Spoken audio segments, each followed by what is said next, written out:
location falls under Biafra. Why not? We'll go with them. Right. Thank you so much. I get one. If you think say they listen to show you, they learn something. Listen to this kind of people. May you know how far. You know, this issue of governor sending money to a school in advance to pay for the child school. First of all, we pay school fees. Which kind of school collect school fees in advance? If the pikin do wetin, they go take expel and call. So that child is now unexpellable from the school. He can't do anything to take pursue. They don't collect school fees in advance. If the pikin, call majority, call na pikin, but if the pikin, if he die in call or he get accident, we give him brain trauma, you know, if he study again. You know, so many things. Who pays school fees in advance? And that American International School, if there was a Nigerian International School in America and an American governor goes to pay that kind of money into that school, an American governor in public office, how will they feel as Americans? They tell them, say, no like una, nobody here. There's so much to unpack. And before I go on, I want to make this public service announcement to all Nigerian politicians. You know, I know people are used to dealing with boys, but she will not be boy of anybody. As I post this live today, somebody don't message one of my close associates waiting for my circle, say I won't do this live. Don't they say make I don't do the live? Yaya Bello side of the story. He won't call Lagos, come explain to me. Wait it concern me and Yaya Bello side of the story. They tell us that because of Yaya Bello and they do it, I won't talk. Imagine sending me such a message. And even if your principal Bello wants to talk to me, I know be boy. If he can't make himself available, he go make more proper appointments. Go sit down. I go tell her, because he's a leader, whether a bad leader or good leader. Don't still rise to leadership of my people. I'll tell her what I got tell her. If you feel implement her, me go implement her. I'll give her for free. I don't collect shishi. But I know be boy. Nobody they send people to me to send me message. Which one I won't give me? Which one I get? I know get sense. Now the only sense I they look for, and you don't have it. So how can you be trying to say stop it? This is like the fourth time, and the time every time they do them. Stop it. I know be these guys. Don't insult me with this nonsense. That's why they talk am publicly. Stop it, fam. You know? Leave me alone. I don't come your state when you be governor, Yaya Bello, where we rent MOP, where we rent hall, pay money to use the hall. You just see MOP, as small as we are, we not get, we not come close the hall, so make we no use them. Today now, you wait, I just say the expert at abusing state power. Where you don't do unto me for your state, for nothing, just to come do meeting as MOP for Kaba. The bouncers will go do the meeting on that shade for Okada people stand, go for market. Where people don't gather to come hear us. You use state power, pursue MOP from your state. Now you want me to say that they are using power against you.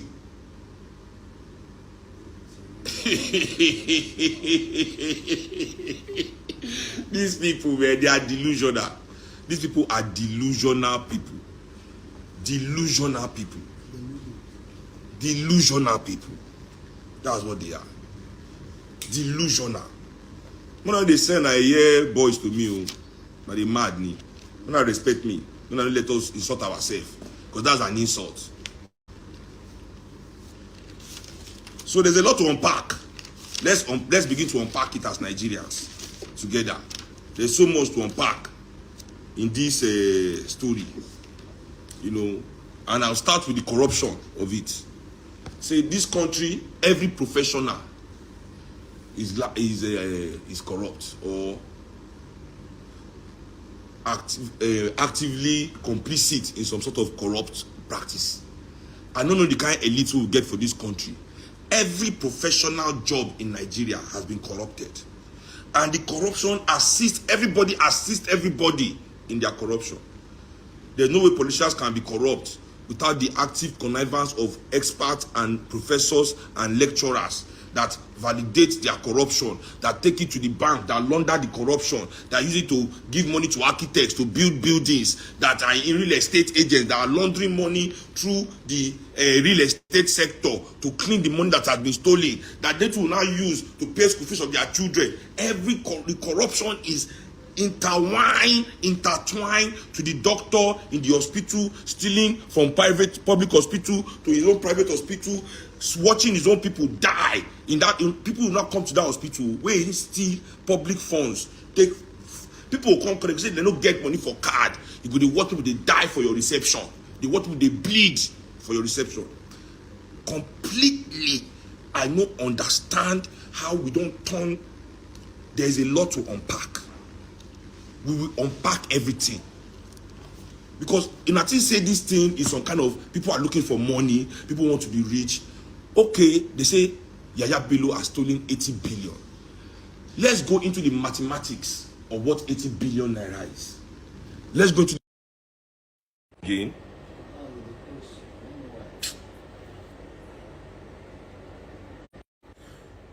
Sorry, can you all hear me now?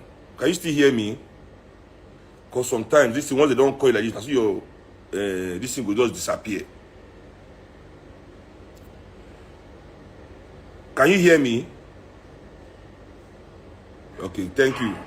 Rafi here. 1 billion is 1,000 million. 8 billion, right, is 8,000 millions. 80 billion is 80,000 million, right? So that means 80 billion is 80,000 millions. That means 80 million 1,000 times. So 80 billion is 80,000 millions. Meaning that somebody with 80 billion can spend 1 million naira a day for 80,000 days. I want to know who needs this kind of money. Is it that you need it? I want to know. So now, 1 million naira a day for 80,000 days. 80,000 days is 261 years. 80,000 days is 261 years of spending 1 million naira every day. Are you telling me that this person needs this money, or this person just wants to make sure that that money does not use for the betterment of your life? I repeat, does this person need this money? Do anybody in their family, all of them combined, do they need all this money, really? Need this money? Or for them, they have to take it so that you don't have it? Which is it? Is it that they really need the money, or they take that money to make sure that their people are suffering, to make sure that people are dying, to make sure that people don't have dignity, to make sure that people are useless, to make sure that people don't have a future? Answer me. Is this money taken because it is needed?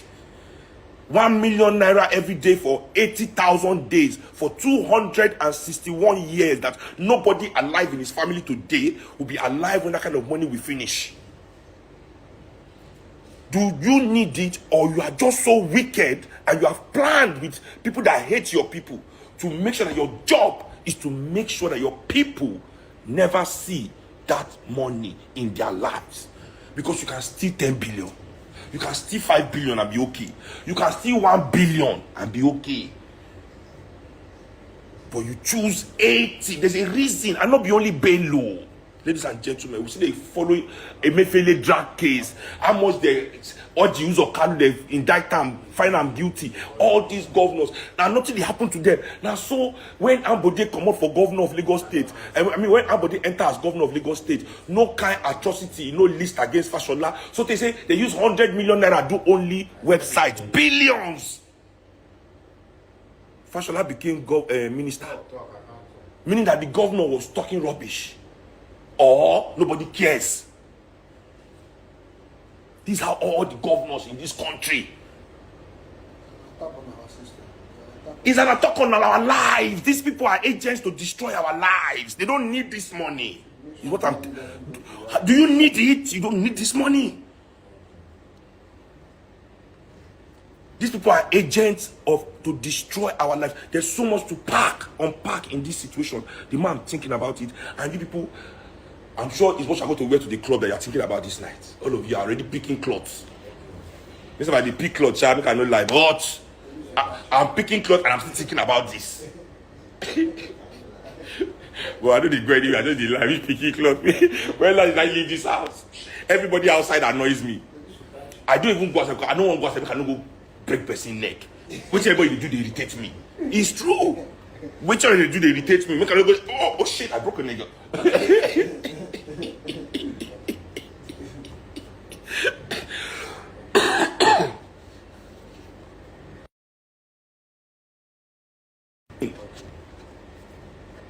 Let's unpack this.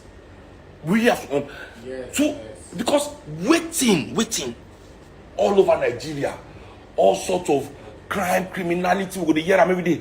30 billion, 60 billion, 90 billion, 80 billion, 75 billion, 200 billion, 100 billion. One person, they say that Attorney General thief 181 billion.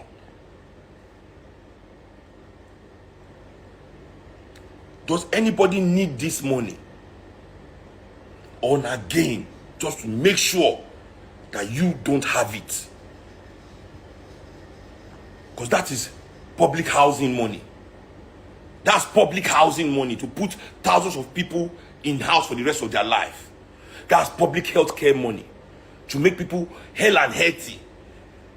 People dying on the streets like flies. I can't count how many people. This is just April. I don't know if you count how many people I know we don't die this year. From preventable disease, from preventable causes. I can't count. This year, death left, right, and center. Everywhere in our country, the air is filled with the smell of death. A fight.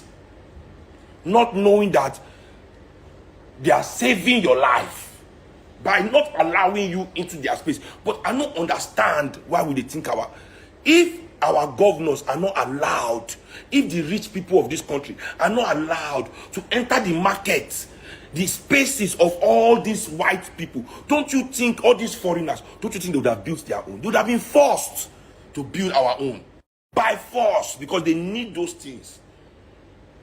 They would have been forced to build it, but they never have to build it because they don't make you feel, say, fighting for access to those things is you being free. Not knowing that you are fighting for them to destroy your life. Them and their partners can now cooperate.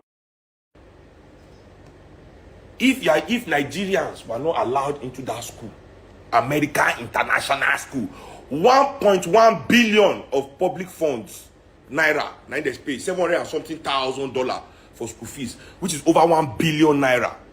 Is that still a private school? How many other public servant students did that school? How many billion, all these private schools for Nigeria, they collect from public servants' hand, stolen from Nigeria. Money is supposed to go use, fix our public education. Money is supposed to do our public private school, public primary school, public secondary school, public universities, make everybody get better access. Because all of you are praying to be able, like Adeboye tell you to pray, to look down on your brothers. You are happy that these people have access to all these foreign spaces. They can't carry public money now. Fool all these so-called private institutions. How is that school a private school when so much public funds is inside? When there's more public funds inside this private school than our public school themselves, how are those schools still private? If we Nigerians get sense, not so we talk to me, they go collect the American International School. Tomorrow morning, make poor people children, they enter that school, go learn. So we don't pay the school fees of everybody for this country to go to that school over and over 10 times. We don't pay the school fees 10 times over for the children of this country. For every rich man picking we go to that school, say now 100 rich man picking life, then they send their children go to that school. Every politician we don't pay school fees for that school, say now 50 to 100 poor children lives and their education and their knowledge don't go into that school. It's not our public money. Is that not our money? They say we want return money. Hold it. We don't want it. Hold the money. Come and do calculation of all that kind of money you have collected. from different governors all over this country that their children are there, and the billionaires that have access to our strategic industries, meaning the bankers, the oil marketers, the food sellers, all these people with strategic industries, our license, they make money when they pack our inside that school instead of investing in back in our country for us to have our own thing. Come and do accounts. Let's see how much. I am sure there's more public money in that school. Not that one. We never begin at British International. We never begin at French school. All these are big school full everywhere. We never begin at them. If we add all that money, I am sure that the money that these people have packed into those places in the last 10 years is more than the budget for education in this country, in public education. So how are we saying these schools are private schools still? This is my own argument. So Bello and his own people, I don't care about Bello because there's 1 million Bello around. It is the phenomenon that is exposed I want to talk about. If Bello alone is putting 1 billion, how many Bello's billions? Bello's billions. How many of Bello's billions that belong to Nigerian people are in those places? But they are private, Abi? That's the sense people don't have. That these things are all game to make sure that you don't have the one you need. Because if our governors are banned from private hospital, not I say now one ban governor from going abroad. Abroad is too private. It must not go private hospital. Any private hospital with public fund has become public hospital. We go probe all of them. If public, all these public hospitals, if we see public funds inside anyone, not be private. Why is public funds? What is financing all this private business? All on our musician must go do show for politician. Public funds in everybody's pocket, except in the lives of the people that really need it. People are already billionaires, multi-millionaires, though they pack more funds, public funds in their pockets. The poor people's children will have to wait. The poor people that are sick will have to wait. That are the real owners of this money. That will they pay me pass with this. These are the real owners of the money. The majority of Nigerians are the real owners of the money. And the majority of Nigerians are poor people. So it's the poor, the wretched of this earth that owns everything that is in this country. You will steal everything from them. You will pack it in you and your friends' pockets in these their so-called schools and hospitals and nightclubs. And you come outside and say it's private business. It's private business. Or your governors packing all our money into their friends' banks or their own bank.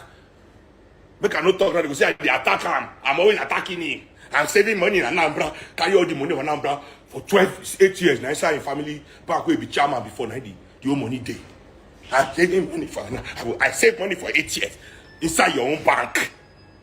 Take people destiny, they do money, they do speculation inside bank. Say that one, you be prudent governor, saving money inside his own bank. People they die, hospital know they work. Insecurity everywhere, saving money for what? Schools, this is the leak. They say they improve Anambra education. You are passing WAEC. The year where Jam can't put camera inside your Anambra, Jam can't approve camera. Somebody they use camera for inside examination hall. Now, go check the test score for Anambra. They call 99% are passing. 99% every year. The year with camera enter. Everything change. Everything change. People don't like you. The money they steal, I said, they don't even need it. This is what I'm trying to tell you. That's all I want to tell you today. Do the math. Use your brain. Who needs to spend 1 million naira every day for 261 years?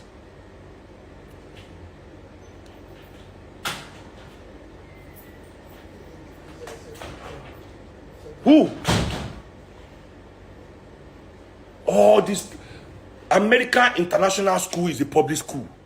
If this country is just, if this country is right, if this country is truthful, all this convenant university, all this church, which people money they inside? Edu better. Where Edu carry all the money? Madam Edu, where she carry all the money go? Let's probe this our public funds and see where it is now. It is not this your private business. It is Nigeria that is sponsoring all this your rich men all over the place. In all the businesses that they do. You now come outside and be doing like this. They'll be doing like this. You be doing like this. You be doing like this. Because your celebrities are doing like this. Are doing like this. Your influencers are doing like this. The journalists are doing like this. You think you have to do like this. You are in the soft. You don't see anything. You say one day go reach your turn. One day go reach your turn. The thing that irritates me. How is that school a private school? How is that school a... They can't say somebody they bully children, school don't do anything. When they don't pay that pikin school fees in advance for 7 years. What you want me to school do am now? Say they bully your pikin. Don't say they go explain to you. Say sorry. You have to just take it like that. We have collected money of 7 years. Asset is fixed in this school. This is a fixed asset in this school, oh. We don't be do anything. This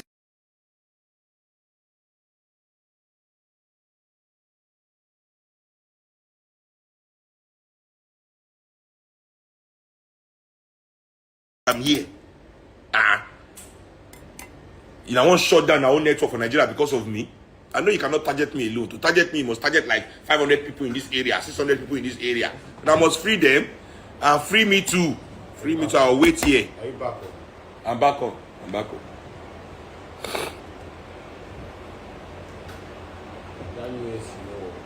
You know, with the active connivance of those what we supposed call elders where they fear their children. You know, see, say Agbayala one year, where you be elder, when you talk to your youth, where your youth don't respect you. You have to deceive them, they lie to them, they connive, they manipulate them, just so that you can achieve some non. And you know, because you don't have any vision to give them, and people are not stupid. We as Nigerians, we know there's no vision for us. There's no vision. But what they invest me to say, even though we know these things, we they trick our head inside their nonsense. They do like saying now we they act for talk about. So what we want to see is that American International School is now a public school in Nigeria. American International School.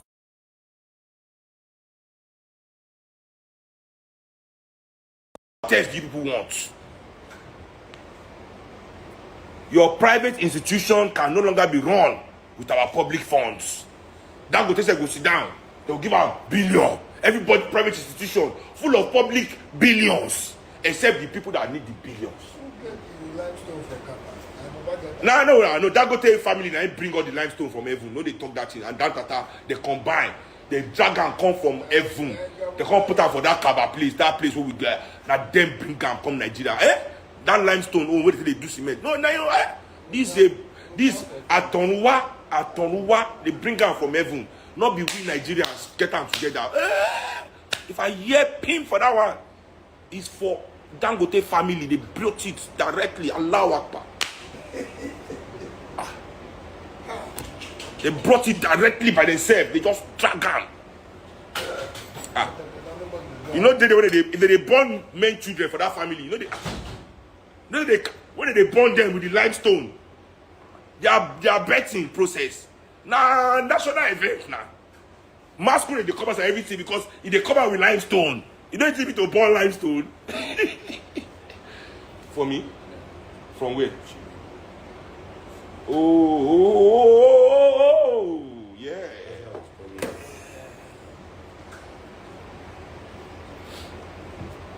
Ashetani. So we are just here. They are using your money, your destiny, your life to do everything except your own life. And then you hold a fight for them to have the right not to.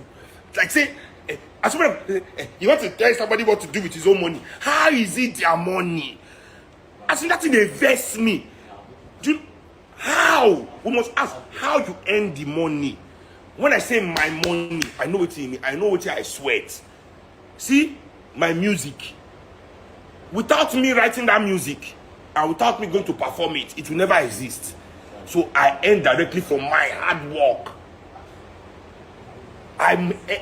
It is not the same. You and I, what we are doing is not the same as somebody that is earning based on the license when federal government give them to exploit. So when you exploit something that is for all of us, it is not for only you to benefit the reward. The agreements, the social contract, of you right there. Happy weekend to every one of you. Thanks for your time with us, Lady Gina. Thank you very much. Good evening to you. It's good to have you on the show today. Thank you very much, Tony Africa. This was I get there. Thank you very much, Rosie Ayosh. Obano family. God bless every one of you right there. Evie Jack, thank you. Patricia Nofe, my dear sister. Thank you very much. I don't like wash. Thank you. I appreciate you all. And God will bless you now. Messi Omorigi, Mavis, I want to say, in fact, I've acknowledged all of you right there already. Thank you very much.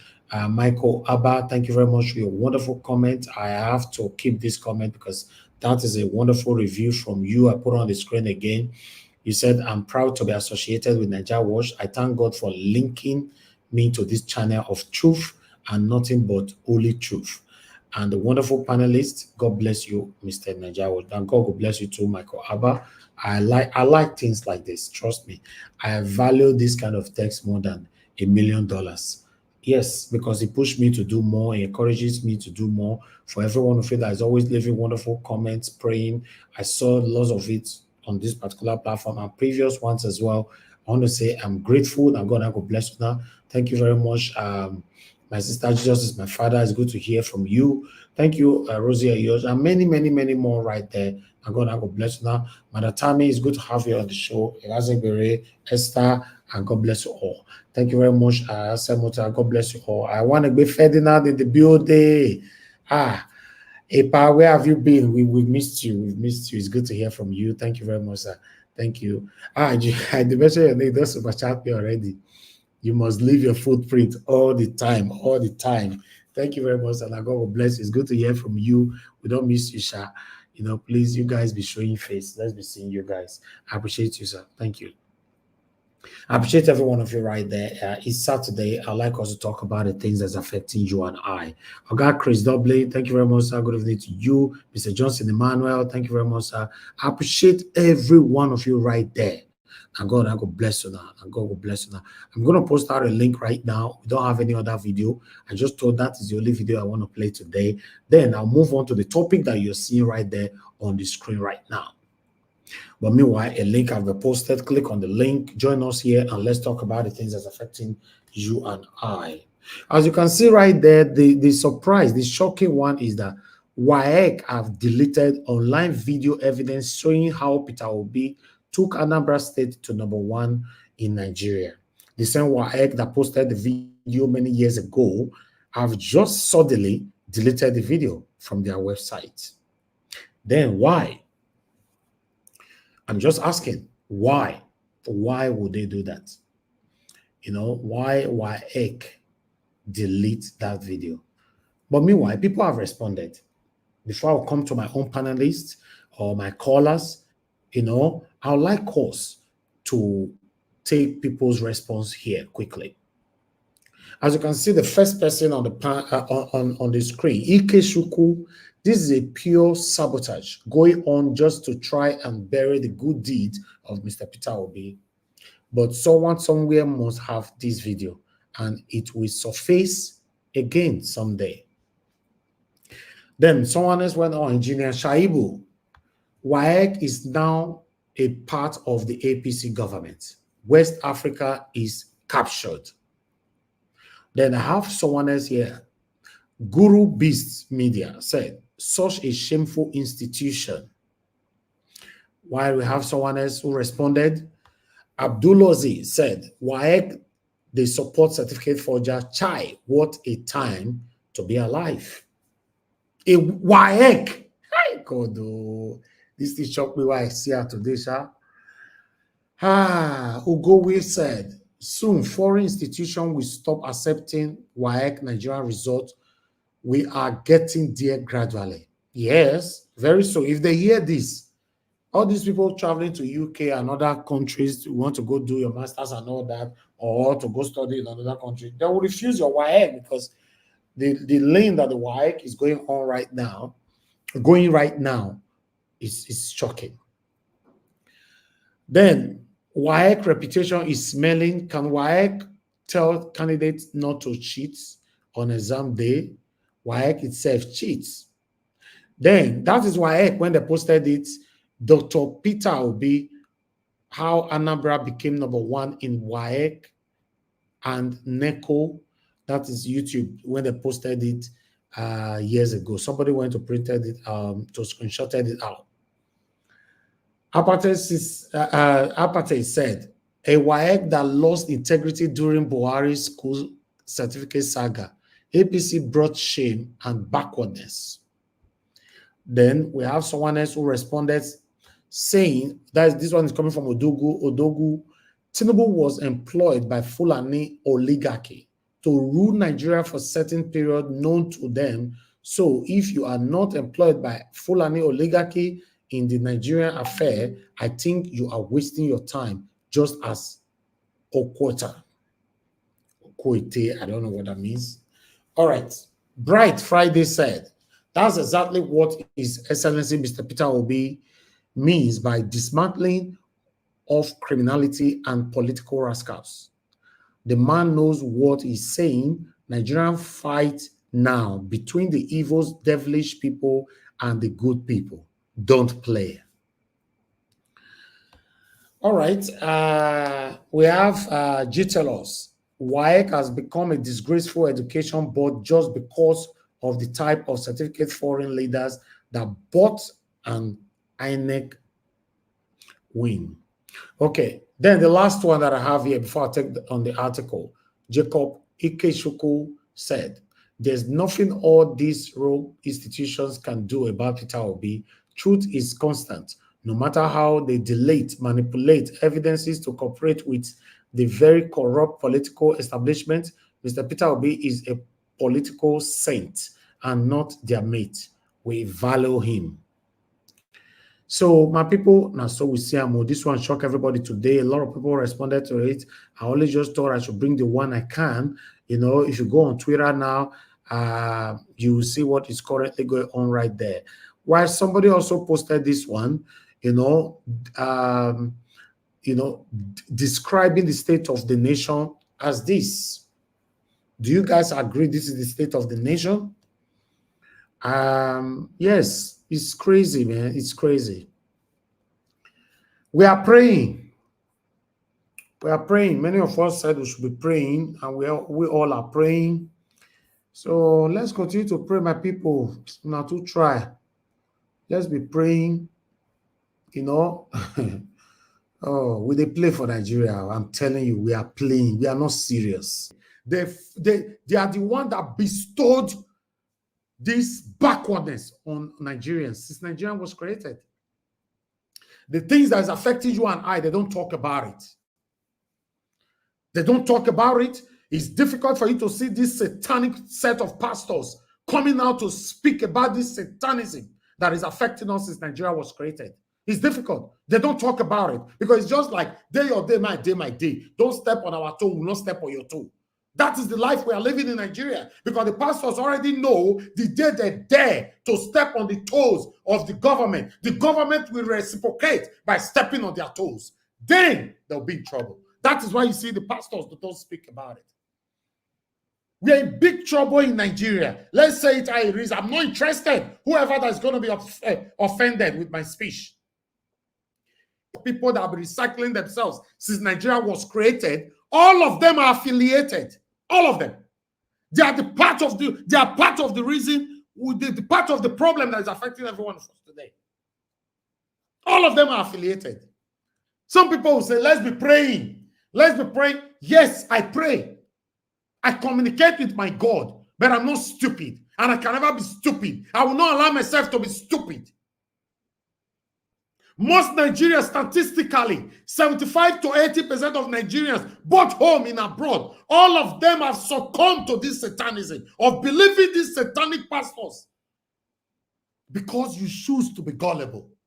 That is where you know where the problem is coming from. Nigeria is a country where you talk, they arrest you. You don't have freedom of expression. You don't have freedom of speech. You can't say anything. I know some of you will be surprised now. The topic now, WAEC, why you can't be saying a pastor? Yes, because you don't know the foundation of your problem. The day you know the foundation of your problem, you will target that area.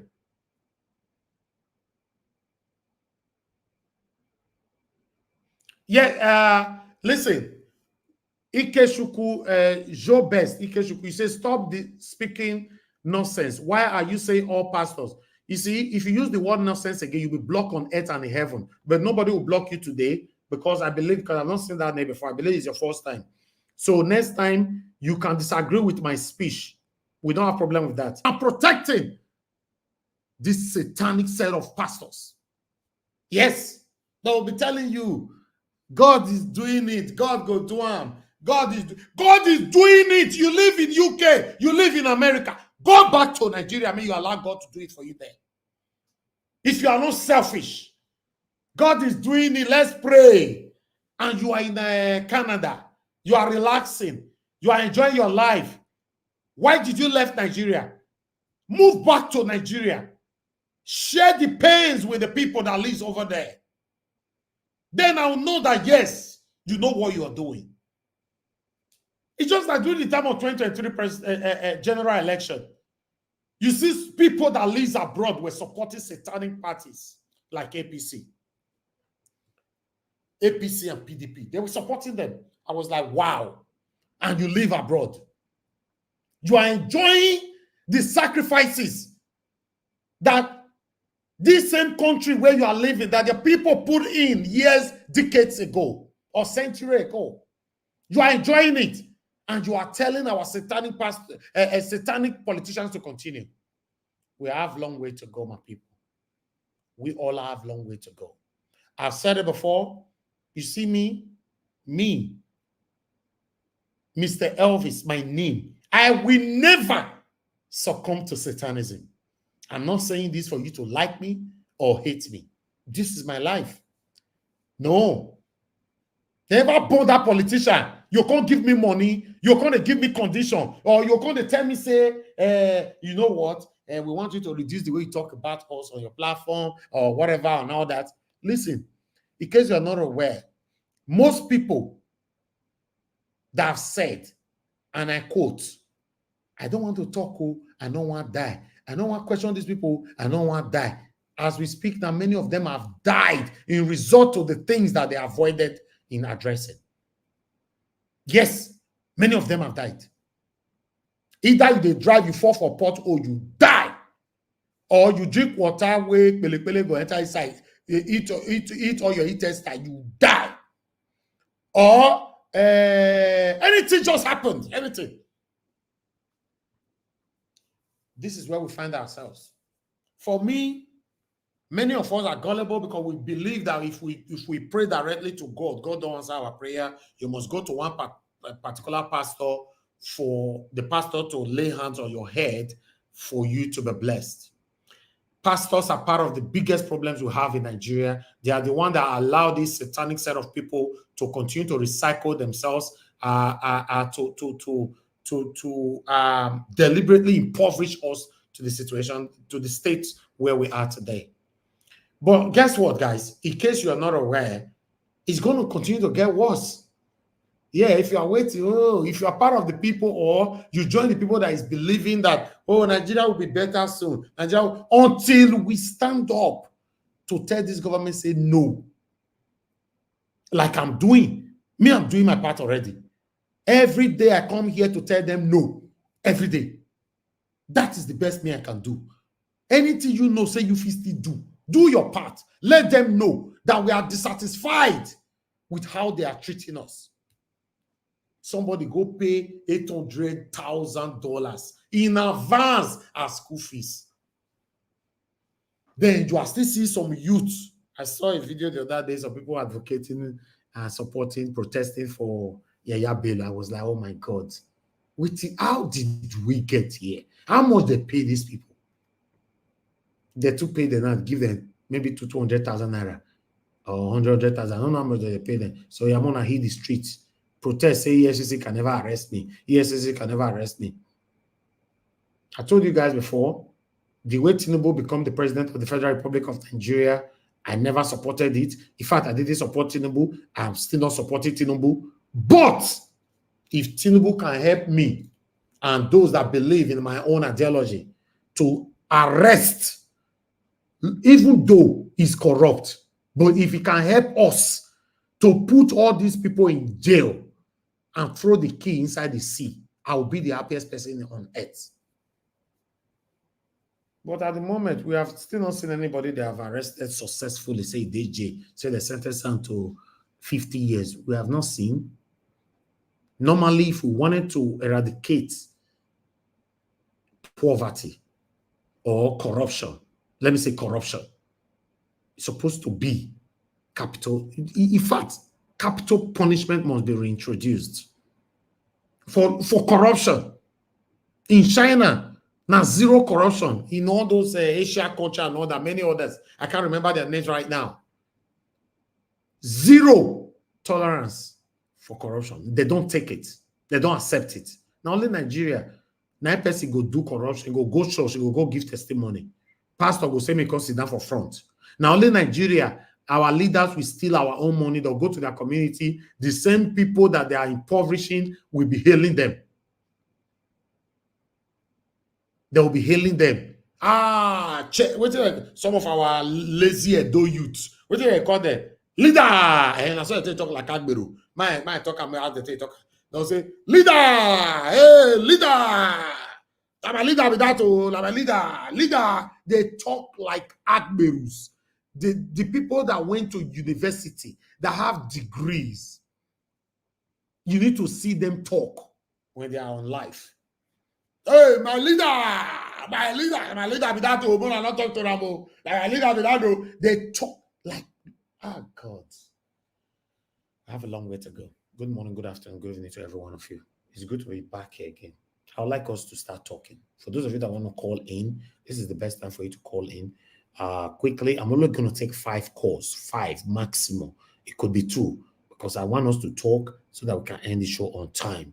I'm happy now that we're only 3 here, so I'm not posting that link again. In case they don't have the link, that is just fine like that. More you're living like that. You know, today's Saturday. Thank you very much, Mr. Chimize, for calling in. Good evening to you, sir. You have only 3 minutes, even though it's not busy, but I'm going to stick with the 3 minutes. Talk to us. Thank you. Good evening, everybody. Thank you, sir. May God bless all what you do. Yeah.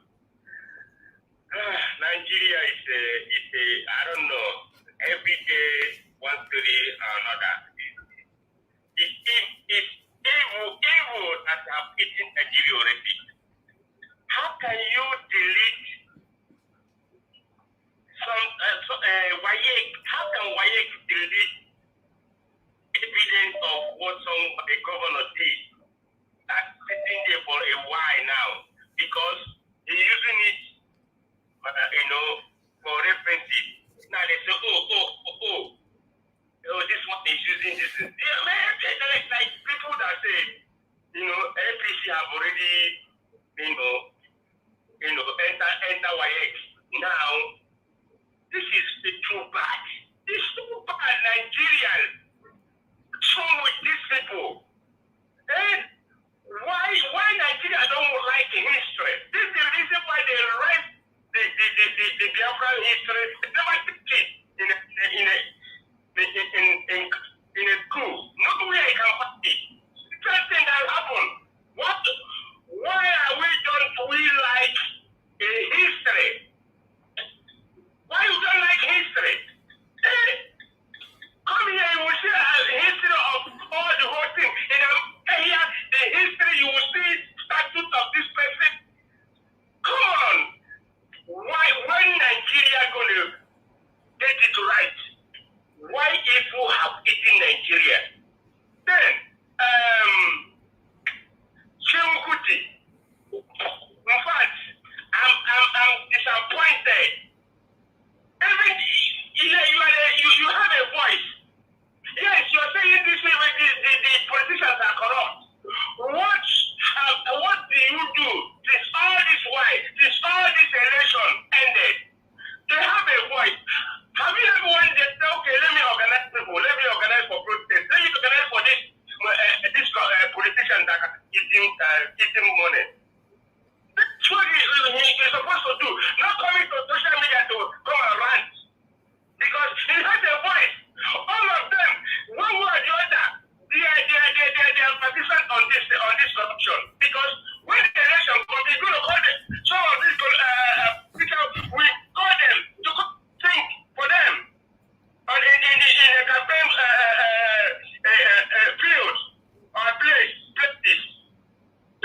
Okay. All this, Thank you, some sir. of this, Your time is up, sir. Your time is up. Your time is up. 3 minutes now I give you, sir. Thank you, sir. they're supposed to come out. Mr. and do Shimizu, are you hearing something me? like that. Thank you, sir. Hello? Thank you, sir. Okay, I told you were not hearing me. Thank you, sir. Yes, sir. Thank you. Let me pick another call. Thank you very much for calling in your name and where you calling us from. Hello. Mr. Najawa, Yes, sir. yeah, good evening, Mr. Najawa. This is you. I'm calling from Freetown, Senegal. Good evening, sir. Please talk to us. You have 3 minutes. Yes, Mr. Najawa, I appreciate your good job. You know, there's something you said, I've been watching, there's something you said that makes me to call. One, you said Nigerians are joking. That's number one. But that's a deep word, they won't understand it. Two, it's about when you tell the people the truth, they will come after you. You and I know that in Europe, they don't pray before no pastor will come out and say, pray. So for them to be the bridge, pray for them to be the road. It doesn't happen. But it happens in Nigeria. You know, when you talk them now about this pastor, you have become their enemy. But it's the truth. Mm-hmm. It's only in that country, pastor will come out and tell you, pray. So Nigeria will be good, pray. So Naira will pass dollar.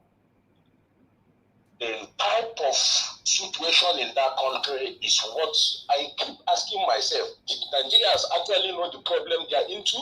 Are they sure? Are they not seeing the handwriting on the wall? And then you may say something again. The people that live in Europe are the most satanic people I've ever seen in this planet Earth. You see, the ones living in Europe are the most dangerous human beings, especially on this planet Earth. They live where there is light 24 hours. They live where there's good roads. They live where electricity, you can open your tap, you see water. They live where hospital, you can even call the ambulance. If they delay you, you talk to them anyhow. They live where if your wife is pregnant, the ambulance will come and pick her immediately. But none of those things exist in Nigeria. And they will see these people that live in Europe. The most educated, sophisticated idiots that live in Europe. They are the ones when you see. And they'll be telling us to be praying for Nigeria to work. We should be praying. I'm telling you, that prayer of a 10 is what sometimes when I think about it, it drives my memory. I just don't know what to say to myself. I ask myself, does these people actually know what they are? Where is this people? Where did they come from? And they live where prayer does not work. Where what works is where the individual, the masses who hold the government accountable. They hold them. You have to account for us about what happened like this. What happened so day? Why did this thing? Okay. They hold them responsible. Thank you. But in Nigeria, they ask you to pray. Thank you, sir. Nigeria Watch, thank you very much. They are deceiving themselves. That is what I'm saying. Until Thank you. Eventually, it will happen. Thank you. Everybody will take the breakfast, and they will. Eventually, it will happen. Thank you very much. Thank you, sir. Thank you. All right, let me take. We have Mother Origin on the phone. Good evening to you, ma'am. Please talk to us. Hello. Yes, ma'am. We can hear you. Hello, Mr. Niger Watch. Good evening. How are you today? Yeah, I'm good. Thank you very much. Please talk to us. Okay, I greet everyone. I greet Mama Diaspora. I greet all the commenters, everyone. Straight to the point.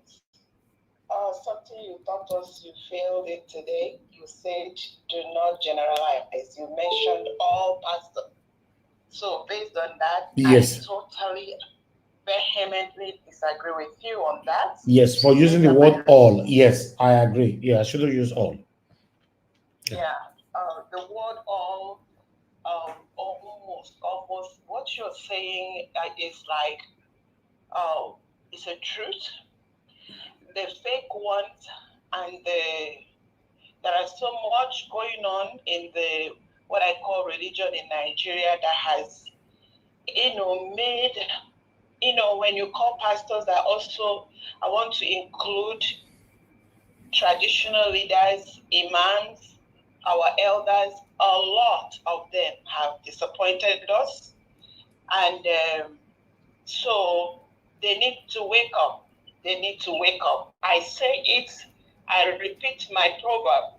When a child is crying and is pointing on one particular direction, if the child's mother is not there, the father will be there, or both will be there. So our problem nation is so much that everybody needs to sit up. That's the bottom line. We don't want to sugarcoat it anymore. It is painful. It is painful to watch what is going on. It's like Daniel Bwala, Mr. Barrister Mark, all their comments. These are people that they are even if it is these two quotes. Let me quote them. Daniel Bwala said, "The human brain is unique and a miracle. It works, functions optimally 24 hours, 376 or 375 days a year until you join APC. Then it stops working, which means they are brain dead. People, human beings, are in this promoting this." Barrister Mark said that they are a wasted, crooked generation. I didn't say it. It is our elders that said it. They know what they are doing. They know the evil that they have perpetrated and have promoted and has eaten from it, and they are making their children, like you, Mr. Niger Watch, talking the way you are talking, which my mother said to me, when you push a child in badly, that child will, you see, badly cause will come out of that child. So our elders are pushing their children to release bad courses. And these courses are not going to go.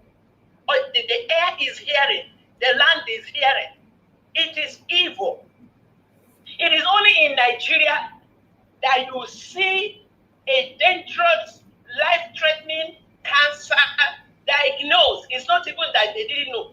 Well diagnosed. It is only in Nigeria that the system and the people and the elders will spend time and energy and effort and resources promoting and forcing it on their children. It is a shame. Mr. Niger Watch, I say today, thank you for doing what you're doing. We'll continue to push. Thank you. We are not going to ask them to buy our pastors. There are very good ones, many of them, but the bad ones are making it look and they are not excused. God bless you. Thank you, everyone. Thank you, ma. All right, let me take this call quickly. Mr. Ike, thanks for calling in, sir. Good evening to you. Please talk to us. Yes, my brother. Good morning. Thank you. Good evening, your side. Mr. Niger, there is this, my friend, that he went to a church to pray for employment. And the place where they were doing that church was a factory where he used to work. The church bodied over. The factory closed and the church bodied over.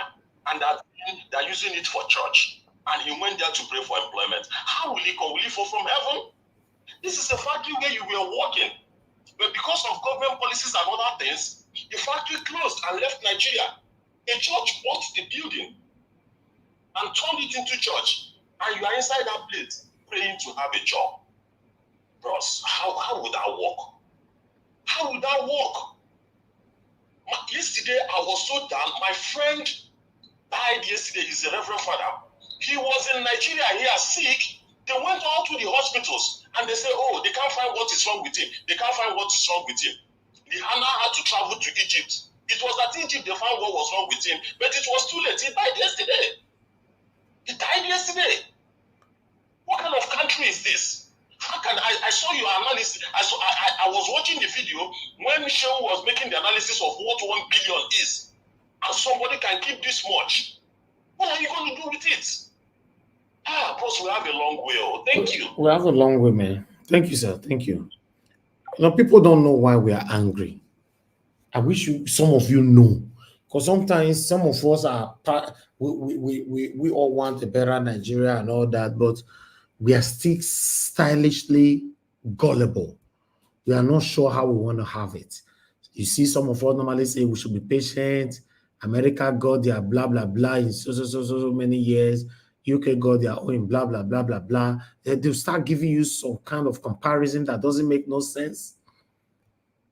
People are suffering, languishing away right now in Nigeria.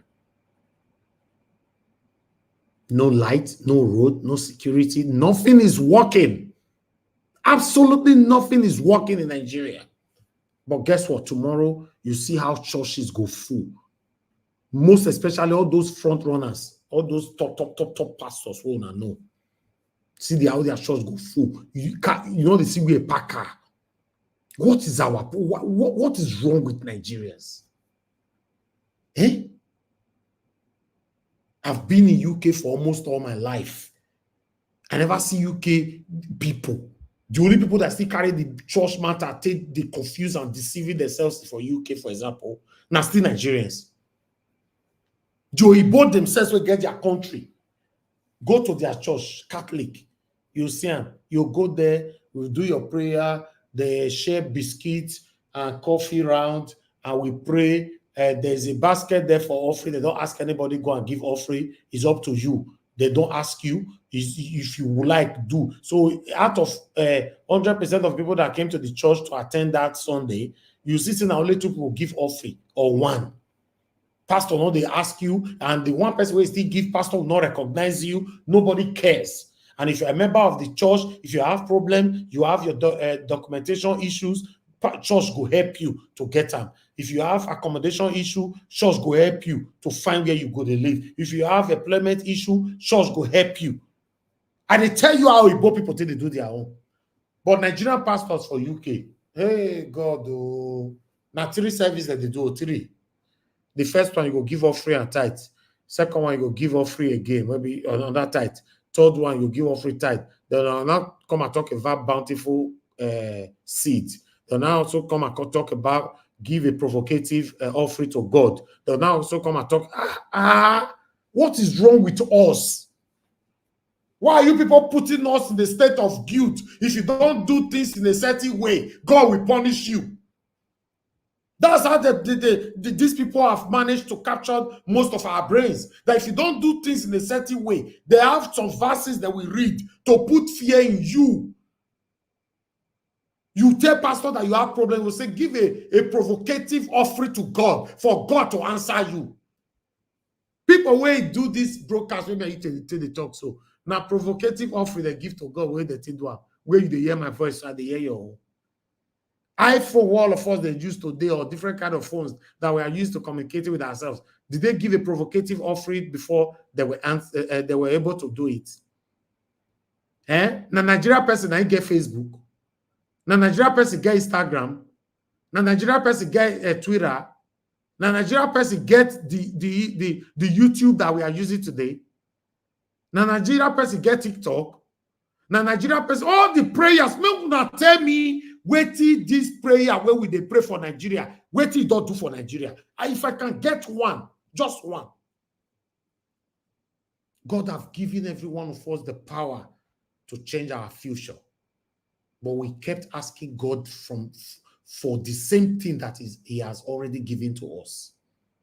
He give you, he give Oyibo people. Oyibo people can't use their own well. You can't come off from your own country. You can't go stay with the Oyibo people. You can't get their own country. Then you can't from their country. They talk to the people who still in Nigeria, say that they pray that God will do it. Notice all of us are deceiving ourselves. Let's move on, man. Thank you very much, people. The first person on the panel today is Honorable Samuel Murphy. Okay, we lost you. Honorable, we lost you there. I wanted to call you right now. Okay. I would like us to quickly move on to the next person so that let me go to Mr. Jonathan. Mr. Jonathan, thank you very much for your time with us. Good evening to you, sir. Please, I'd like you to talk to us. Thank you very much, Mr. Elvis. How are you doing today, Mr. Elvis? I'm very fine, sir. Thank you very much. Greetings to you. God bless you. Greetings to all the panelists. I greet every one of you, those that are on the comment section, those that are listening. I greet everyone. Thank you very much. God bless you all. You're welcome. I quickly want to start on this WAEC thing. I don't want to waste time on it at all. And to bring Nigerians to the facts, what the facts are. Let's get it clear. WAEC cannot rewrite history. They can't do that. If this is true, if this is WAEC deleting online, this is just another mediocrity activity. And I believe they know.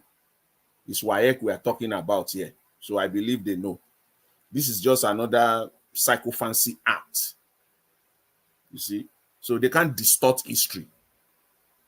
They can't do that. They can attempt, but this is just a game that will not even hold water. The history are there. The facts are there. When it comes to education, WAEC results that Mr. Peter Obi turned Anambra State from number 26 to number 1 is just a tiny part of the story.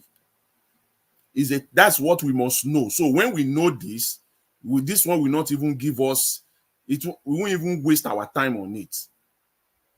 We won't waste our time on it. The WAEC issue that Anambra State became number 1 is just a very tiny, insignificant part of the whole story. You got to go back to the beginning. How in Anambra State, see, in 2000, the year 2000, the United Nations came together with more than 150 countries, initiated the Millennium Development Program, and over 150 countries signed as signatories, Nigeria inclusive. That is what we want. You can't, WAEC has no capacity to change these facts. These are there. Nothing was done in Anambra State from 2000 to 2007. When Peter Obi came in, he swung straight into action. Full force, head on. He started implementing the Millennium Development Goals.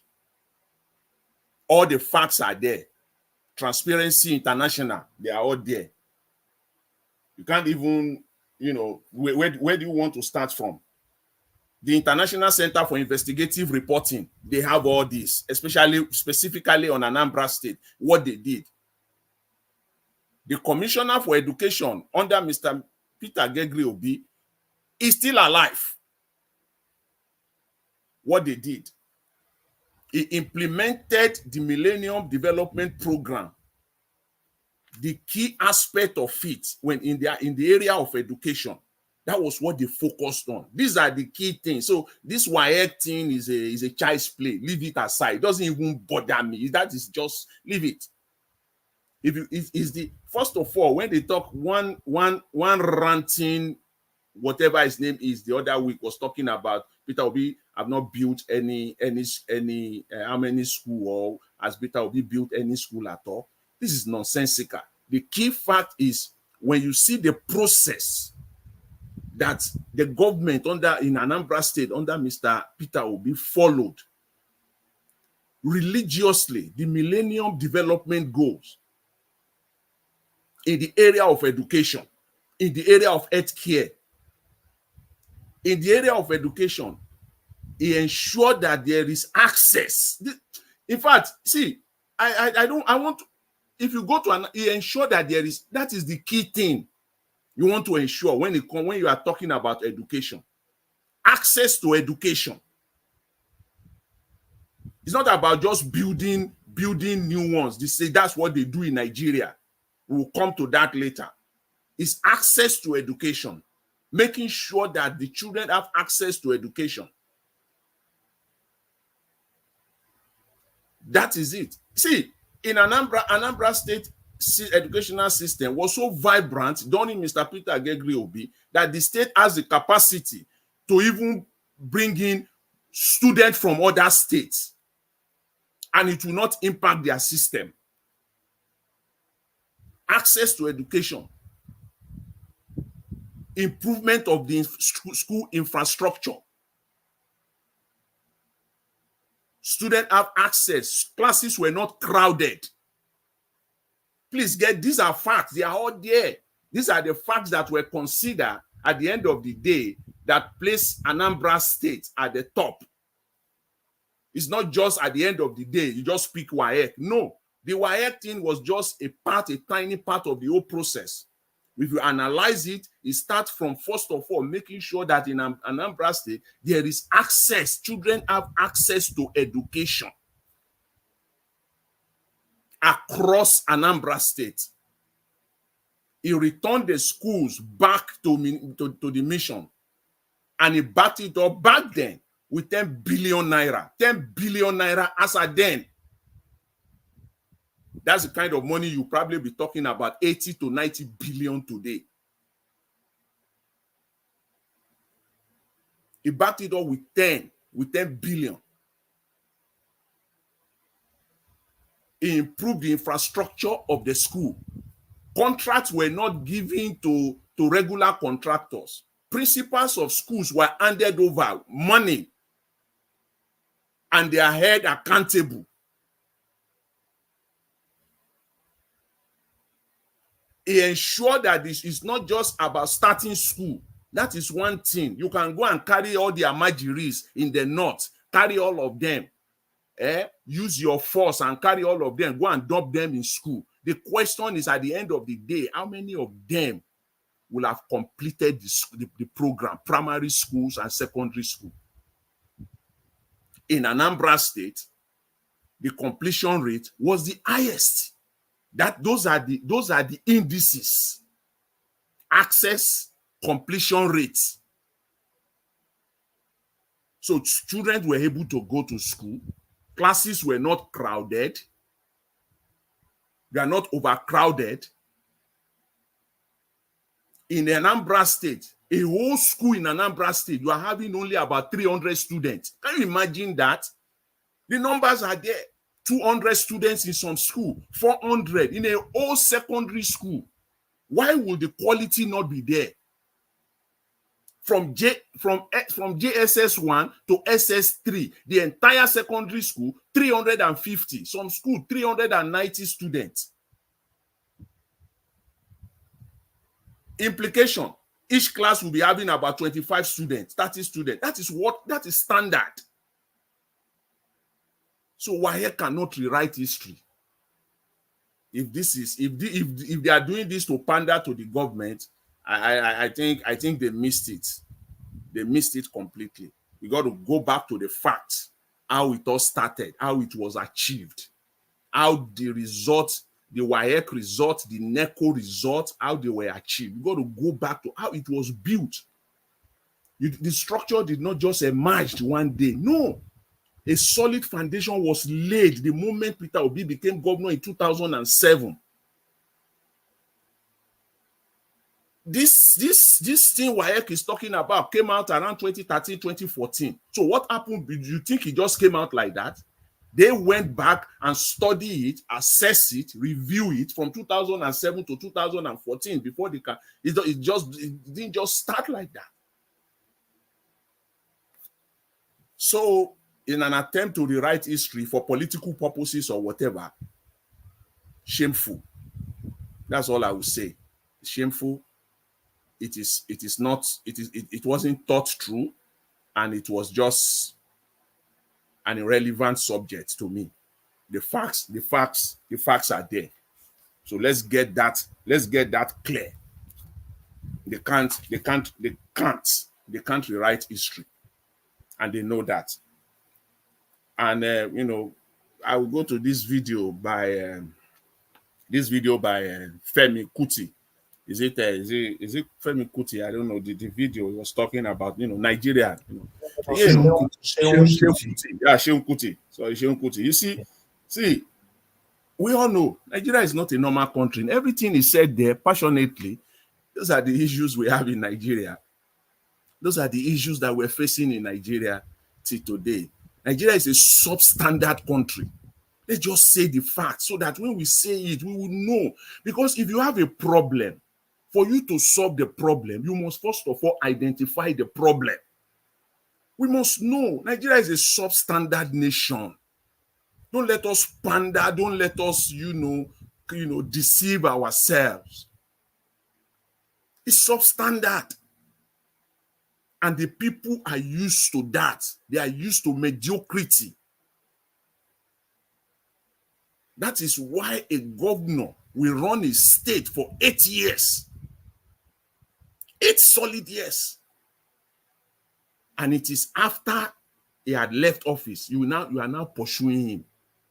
Immunity or no immunity. When he was in office, that is the time that the system will have brought him to account. You can see. Because why? In Nigeria, Nigerians love their political armed robbers. They love their political armed robbers. To the point where, as at the time the robbery is going on, who does that anyway? Let's bring it to our normal, our individual lives. What is happening in Nigeria? We're so naive. So naive to the point. In some cases, it's like we're doing it deliberately. We know what we're doing because none of us, no Nigeria, will apply that, what is happening in Nigeria, to their own individual personal lives. Until we get this simple fact. When the robbery is going on, the robbery of stealing the state, stealing the country dry, siphoning the nation commonwealth, when it is going on right before our eyes, Nigerians, we are seeing it playing out. All of us will keep quiet. Nigerians, right there in Nigeria, they will keep quiet. I don't know how you will see a robber that will come to your house, stealing everything. No gun was, nobody put anything, to buy you on your head. You are not blindfolded. Your hands and legs were not tied. And you will allow the robber to finish the robbery. You will witness it. You will not call the attention of the security agencies. You will do nothing. In fact, you will help him to load the truck. He will carry your TV. He will carry all your furnitures. He will carry everything in your house. In fact, you will be the one assisting him to load everything into the truck, the trailer that he brought. And then when he has gone completely, far, far, far from you, you will now start raising alarm. That is what is happening in Nigeria. It is insanity. And it's happening over and over and over again. Tell me, I will bring it to these pastors. I will connect this whole thing in Nigeria to the Nigerian religious, stupidity that is going on there when people are talking about churches, pastors. I will connect it together so that we can understand this.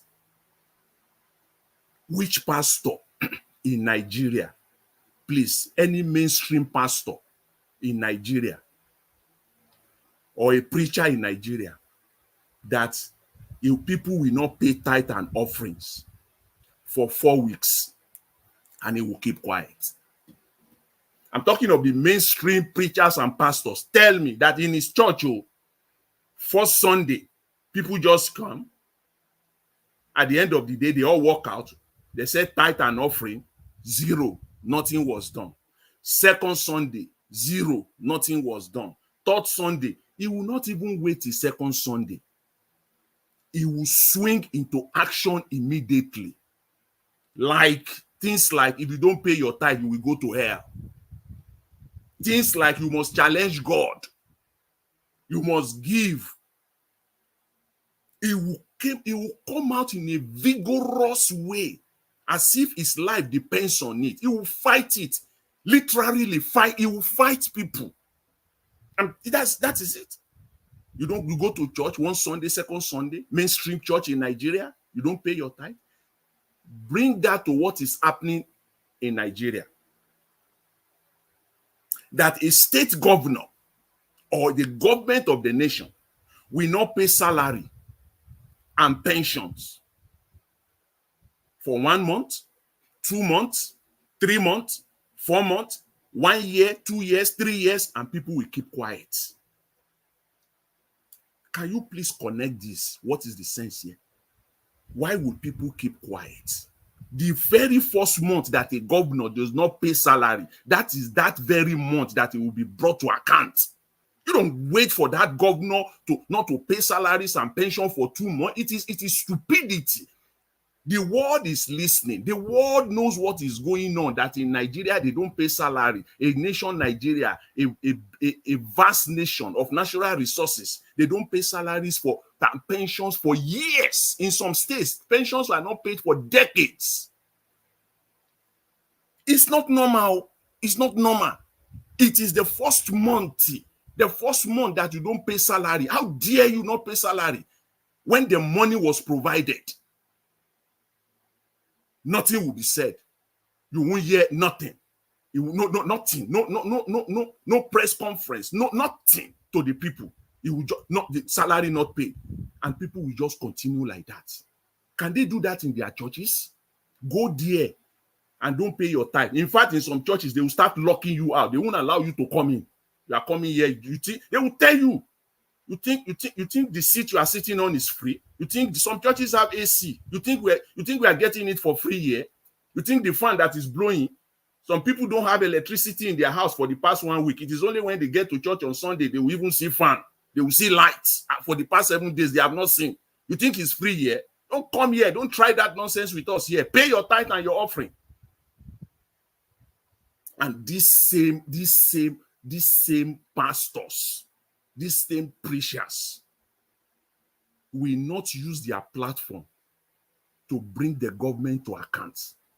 What they know that it cannot happen even in their own ecosystem, in their own setup, they know it is not normal. Mr. Jonathan, do you know why they cannot use their platform to call out the government? Because they know that if they're there, the government will shut them down. Then the government will ask them to start paying tax and everything. Yeah. They can't try it. Yeah, but then that they are not doing the work of God. They are not doing the work of God. They are doing the work of man. Because if they are doing the work of God, it is the truth. You will stand on the utmost truth.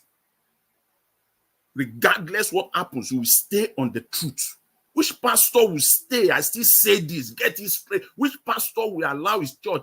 No offering, no tithe for 1 week in Nigeria? It will become the main news the next day. Is it Christ Embassy you want to go to, and people will go there one Sunday? He will call all the old media in Nigeria. They are not. It will eat the headline both on the national mainstream media and social media in Nigeria. You don't pay tithe. Or is it Redeem you want to go to? No tithe. Nothing was paid. Is it Winners you want to go to? And then in Nigeria, a governor will not pay salary for 1 month. In fact, they have the guts, the audacity. They will not pay pension for years. That is the problem we have in Nigeria. And until that is dealt with, we're going nowhere. We're going nowhere. We're just wasting our time. We still saw the president in the last few days. I checked. I took my time when this week. I've been checking it for the last 2-3 days. Is attending the World Economic Forum in Dubai. In Riyadh, in Saudi Arabia. And I've been checking for the last 3 days. I want to see world leaders that are there. I've not seen one. Apart from CEO of major multinational corporations, foreign ministers, yes, they are all there. I've not seen one prime minister, major prime minister, president, wasting his time off there. Please bring it out for me till this morning. My last check, because I'm really checking. I want to see one European prime minister or president that will be wasting his time there. Doing what? These are the things they do. Wasting time in the Netherlands. I hear all the romance, all the analysis of the Nigerian media. This is what we're talking about. Do you think Netherlands is stupid? Do you think they don't know what is going on in Nigeria? Do you think they don't know that any money that enters Nigeria will be stolen? Do you think the world is not watching? They know much more what is happening in Nigeria more than Nigerians themselves, because Nigerians don't know anything. Yes. That is why politicians can come and talk stupidity all over the place, and people will take it. And they know they will go away with it because people will not reason. Wasting time. You think Netherlands does not know? You have not started. Any country, I've said it before, I will say it again. Any country in the world today that wants to come into Nigeria to come and invest is an opportunist. They have seen something is an advantage for them to come and make much more, not to come and develop Nigeria in the first place. Get that straight. Get that. Let's know that. So don't let us deceive ourselves. You think they don't know what is going on in Nigeria? All these politicians should be ashamed of themselves. Who is going to come to Nigeria, a country that is well blessed? We're still talking about, look at the educational system. Where do you want to start from? Where? Leaving the main issue and pursuing things that will not be beneficial to the people. Going ahead with the construction of the Lagos-Calabar coastal project when there are projects abandoned, uncompleted projects scattered all over the country, and then that is what we are pursuing. You think Europeans and Americans, you think they are stupid? Roads all over the countries are messed up, and then you are going on another gigantic project. Why not use that money that you want to use now simply to at least complete those ones before you embark on this? You are not even talking cheap. They are not even talking cheap. The Lagos-Calabar project, the Minister of War said it will cost, it was forced. And then he said it out. Look at him. He's put it out of his mouth. It will cost over 15 trillion naira. Are you kidding me? The first phase of the project will cost over 1 trillion naira. Take that 1 trillion, complete project. Look at states across Nigeria, roads across Nigeria.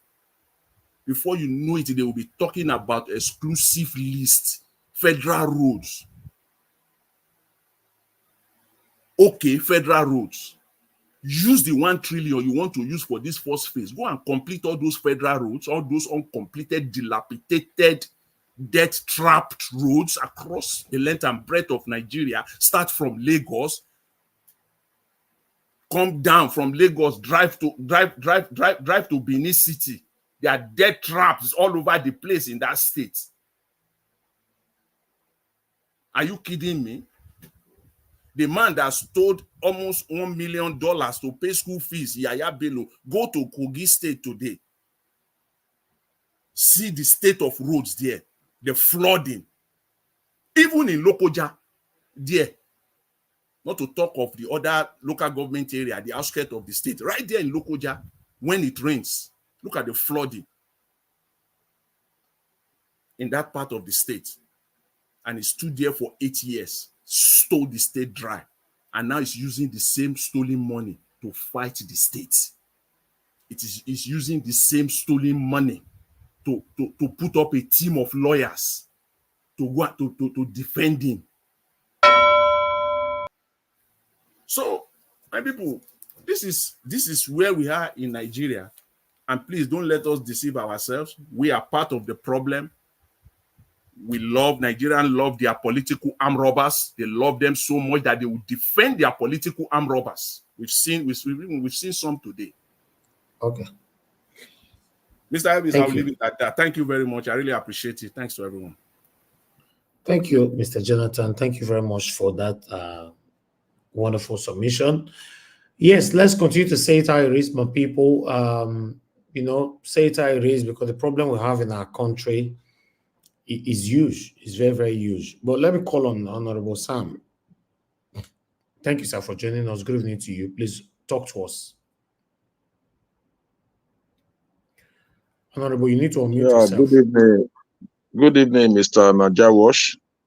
Good evening, every panel and every viewers at home.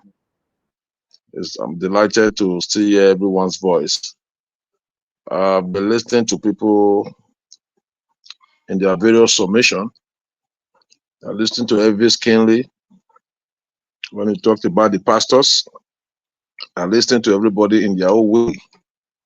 Yeah, when you see people talking like this, you find out that they are talking out of anger, out of frustration, out of disappointment over what is happening in our nation. Nigeria happens to be a blessed nation that ought not to be suffering what we are suffering now. What we are suffering now ought not to be. That's why you see people versing their own anger in different ways. This is a nation that is blessed with both human and capital resources. Nigerians are very intelligent. You see somebody who is unable to do anything here in Nigeria, the moment the person travels out, he becomes a king wherever he is, he's able to make ends meet. You see him doing a lot. Exactly. You see somebody who is unable to go to school here in Nigeria, going abroad, you see him going to school easily. You know, that goes to show, if you look at the medical field in Americas, in Europe, all over the world, Nigerians were excelling. But we are in a country where talents are not encouraged. Talents, even when the talents are there, they are not encouraged by the government. It's rather unfortunate. Sometimes we begin to ask ourselves, what is the way forward in this our nation? What is the way forward? You know, yesterday we were talking about the different political parties. I told them, I said, it's not only about the political parties, it's all about you and I. Talking about individualism. No more national consciousness. If you see the movement that are coming, because the government, we are talking about government is from the people. Government is an example of an average Nigerian. You know, sometimes you see somebody, you feel if this person get there will be a change. If he's there, you see a different thing entirely. I'll keep telling everyone, we must bring back national consciousness. National consciousness, thinking of what we can offer to this country. Yes, the government has failed over the years.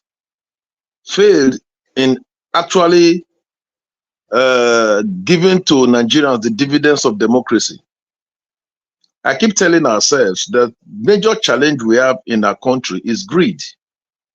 It's greed. Until we learn to remove that greed out of us, Nigeria will still remain the way it is today. You see people accumulating wealth, buying properties they don't even need. That's the situation we find ourselves. Buying properties they don't need because they just want to have it. You see a senator in the Federal Republic parading wealth, parading shoes, parading caps, parading wristwatches to Nigerians when you know your fellow Nigerians are suffering. Those in your constituents, they are suffering. Some cannot even eat. Nigeria is a country now, we cannot even celebrate one day of power. One day. We cannot even say that some areas we can celebrate 2 hours. I begin to wonder, where do we go from here? Is it that we don't have the money to give ourselves light? Is it that the Nigerians or the government, is there something in Asu Rock that when they get there, they will not know what to do? Before they get there, they will promise us. The moment I'm elected as the president of the Federal Republic, the major thing we're going to do is power. But how have they been able to do that? PDP, we've seen PDP rule. They failed in that aspect. We've seen APC rule. They failed in that aspect. We begin to wonder what next. What next do we do? That's the situation we are seeing ourselves. It's rather unfortunate. So when you hear people talking about we shouldn't pray, it's not prayer we need. Sometimes I begin to ask ourselves, what do we actually need in Nigeria? What do we actually need? If we have to look at it critically, we as Nigerians, we must talk to ourselves. Sometimes we see these people that are corrupt. You even see the electorate praising them. They are coming, hey, chair. Hailing corrupt politicians. Hailing corrupt civil servants. Hailing corrupt businessmen. The problem we have now is not just all about the politicians, because who are the politicians? Politician is somebody that's involved in the art of politics, which anybody, one way or the other, we are all involved. A politician is somebody that is having political office, holding a political office, or contesting for a political position. That does not make him different from an average Nigerian. A politician is from the Nigerian society. So it's a societal problem. It's a societal problem that when they come to this country, for example, let me give an example of what I'm saying. You see an average Nigerian, the moment maybe they are overseas, they will behave themselves. The moment they land Nigeria, you see their behavior will just change. If they are abroad, they will break off traffic lights. Once they come to Nigeria, no, that's our way of life. So I begin to ask myself, is it that there's a spirit working against this nation? You see somebody you entrusted your votes to, hoping to deliver. You voted him, you mobilized. At the time the person is in power, it's a different ball game entirely. So Nigerians as a whole, we must learn to change our attitude. If you're a businessman, be a good businessman with sincerity. If you're a public servant or a civil servant, because this thing we are saying, I keep telling people, politicians cannot steal a dime without the cooperation of the civil servants. These are the other aspects, because sometimes all our focus are just on politicians. All focus on politicians. Politicians cannot steal a dime without the cooperation of the public or the civil servants. The moment you enter political office, they are the one that will tell you how to go about it. They are the one that will tell you how to retire vouchers. They are the one that will show you everything. But most often than not, you see our focus is just always on the politicians. The civil servant, their career civil servant, they've been there. Politicians will only come, rule for maybe local government level 3 years, in the state level 4 years. But this point, they've been there. They know how. They know the how. So we as Nigerians, we should not just let our focus be on politicians only. We should look at Nigeria holistically. Then we begin to ask ourselves, where do we go from here? Where have we wrong? Where are we missing it? In Nigeria now, no more pipe ball water, everybody is seeking borehole. What is trending in Benin now is everybody is installing solar energy, because NEPA, they failed. BEDC, they failed. At a time, the governor of the state wanted to have a state power. The federal government is saying, no, you cannot be involved in distribution. Then I begin to ask myself, is there something about this power we still don't understand? It's being rumored that some persons are the sole distributor of generator. That if Nigeria power work, they will not supply generator again. Sometimes you will say, no, that may not be true. But if you really look at what's happening, Nigeria is the one supplying some neighboring country lights. The people who are supplying lights, they've celebrated 5 years of no NEPA failure. Some have celebrated 10 years of no power failure. But those of us that are supplying, the country that is supplying, at those states in Benin City, some aspect of Benin City, more than 80% of Benin metropolis. We cannot celebrate power for 3 or 4 hours a day. So the question is that where do we go from here? Now, Nigerians will know how to analyze problem. But what we lack is profound solution to those problems. Our government knows how to bring out policies. What we lack is policy implementations. They come with good policies. But are they able to implement these policies? It's our time Nigerians will begin to, opinion leaders, student union governments, civil society organizations, market women, different associations. It's our time we sit down and begin to tell ourselves, is this the way it's going to remain? Will Nigeria remain like this? We cannot even control our currency. Today, dollar is 1,005. Tomorrow, dollar is 1,002. The other day, dollar is 1,004. The other day, dollar is 1,007. The whole thing is becoming. My son, the 8 years old, the 9 years old son, asked me, said, Daddy, when he heard on this, they said that dollar is falling. Say, why are people celebrating that dollar is falling? Are we using dollars? I started explaining the effect of dollar increase and the effect of the increase in the in Nigeria economy. Now, what is our country doing about it? The other day, they just came out, don't worry, dollar will crash. How is it going to crash? What are your monetary policies? What are your policies on production? A country that's not producing anything, you are saying dollar will crash. How? The only thing we have is just crude. And the crude, we are taking it outside the country. Another country will go and refine it. After refining it, Nigeria will still go and buy with our money. We'll buy with dollars. They want that country to something to change. How?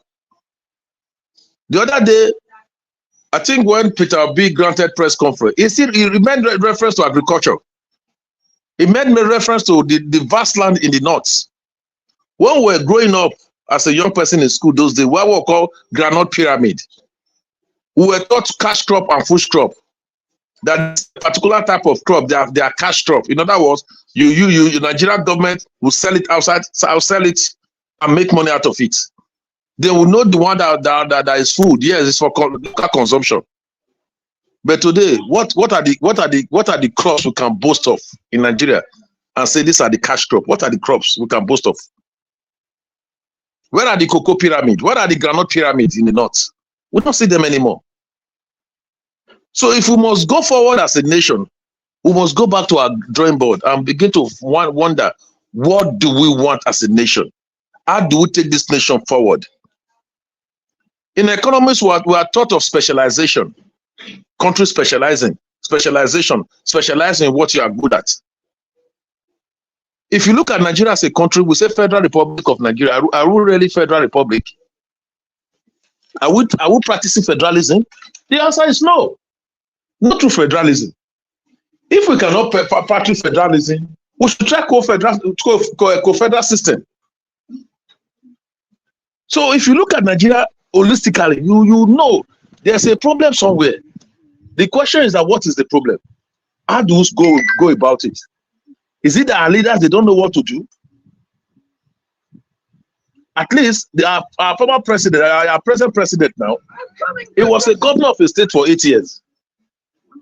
Whether we like it, we accept it or not, he was one of those that developed Lagos.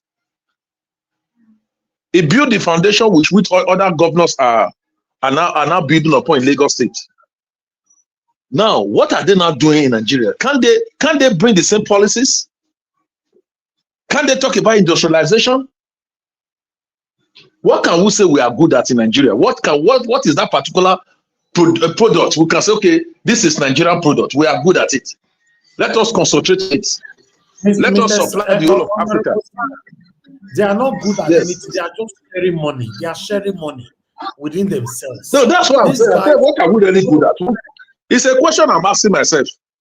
You see some country and say, okay, this country is good at this.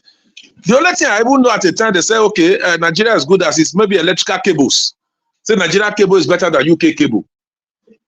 I remember when I wanted to buy, they brought Nigeria cable, they said Nigeria cable is good, we are good at this. So if Nigerian cable can be better than UK cable, produced in Nigeria, now can't we just still concentrate on that and say, okay, Nigeria cable will supply the whole of Africa and supply part of Europe and part of Asia, and think of other things. We have NIFO in Benin. Where is NIFO today? Malaysia, as they came to Benin, NIFO to collect seedlings. Today, Malaysia had one of the major source of fund for them is the palm oil. What they came to collect in Benin City or in Edo State rather. It's now their major source of income, their major source of revenue in their country. So the question I ask myself, is it that when they are not there, they are under oath? Is it that they are being ruled by some the Nigerian watch will always use satanic people? Is it that there are satanic forces in Asu Rock that's making things not to work, that if they get there, it's a different ball game entirely? The way Nigeria is now, it looks as if Nigeria will don't even have a president. No fiscal policy, no monetary policies. No policy on agriculture. Our refineries are not working.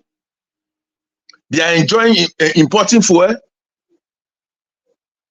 So the question I just begin to ask myself: where do we wrong ourselves? How did this thing just happen? And what is the way forward?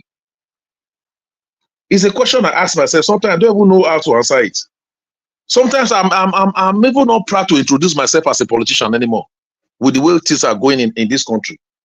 Sometimes I'm not proud to introduce myself because we are called different names. Politicians are thieves. Politicians are that. Politicians are this.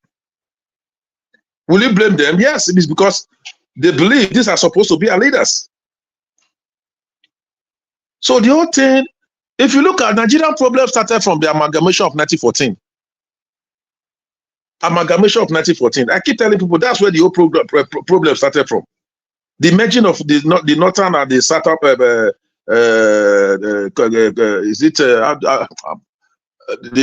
northern Nigeria. Permit me to use that word. And the southern part of the country. You know, in that document, if you go through that document, it was just 6 Nigerians that sat down with about 22 Europeans and said they want to merge north, and they sat together. And that agreement was just for 100 years. In their document, the document stated that after 100 years, each party can re-evaluate and determine if they want to continue to stay together or if they want to go to their separate ways.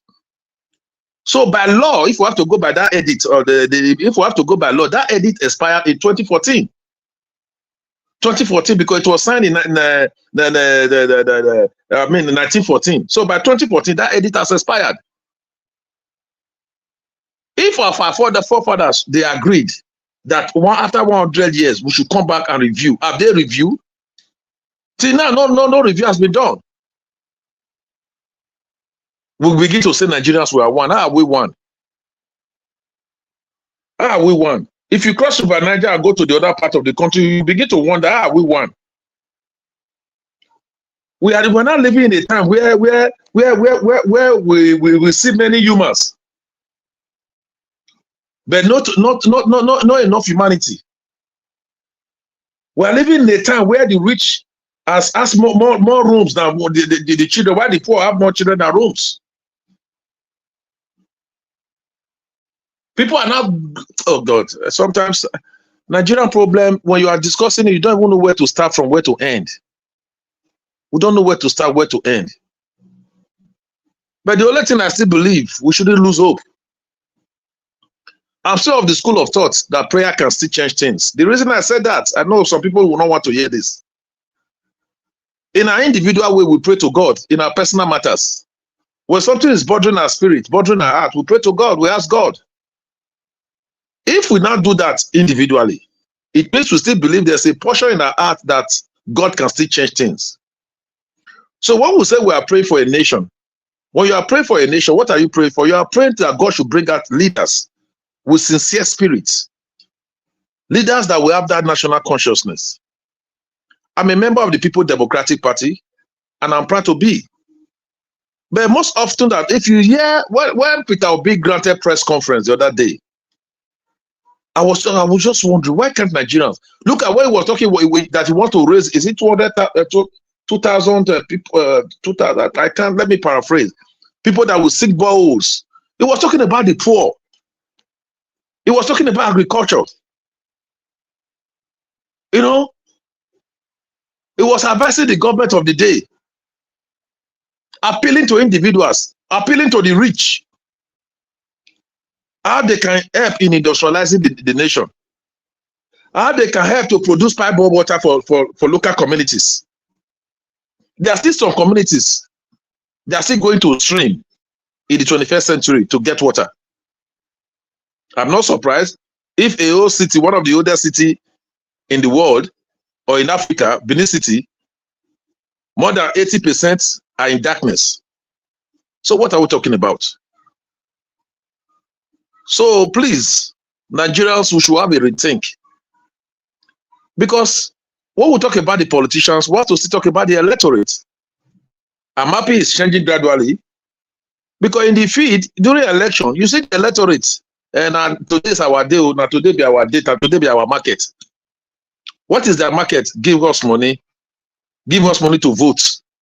Give us money to vote. Some of them, they don't care. Now today I will get my, I don't say if I don't enter there, now we'll not go say anything. They are not even, they don't care who is there tomorrow. What they just want is that give me that 5,000 naira for me to vote for who you want me to vote for. And that politician may have spent the money, maybe borrowed money because of before they borrowed it to spend in the election day. What do you expect of them? After all, I've paid you people. You people asked me to pay, I've paid. So leave me. The money when I borrowed, let me go and get it. But after getting it, let me enrich myself. But even at that, most of our people now they are in abroad. To have more than 2 vehicles, 3 vehicles in abroad is a liability. It's a liability. But here, like I said earlier on, you see us parading words, building mansions they cannot even sleep.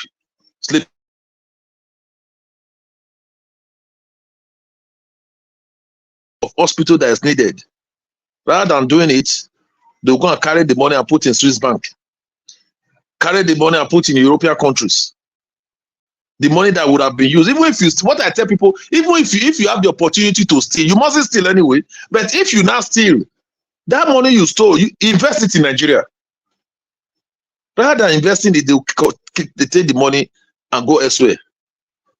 That's why I keep telling people, I say God love Nigeria. I said it the other day, I said God love Nigeria. In the sense that, when I say, if you look at what has happened in this country, it's enough for the country to have broken down. It's enough. But you still see us still managing. Nigerians are very patient people.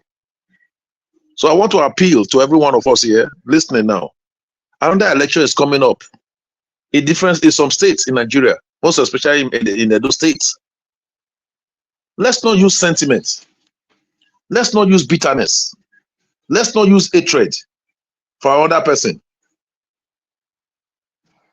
And though we're as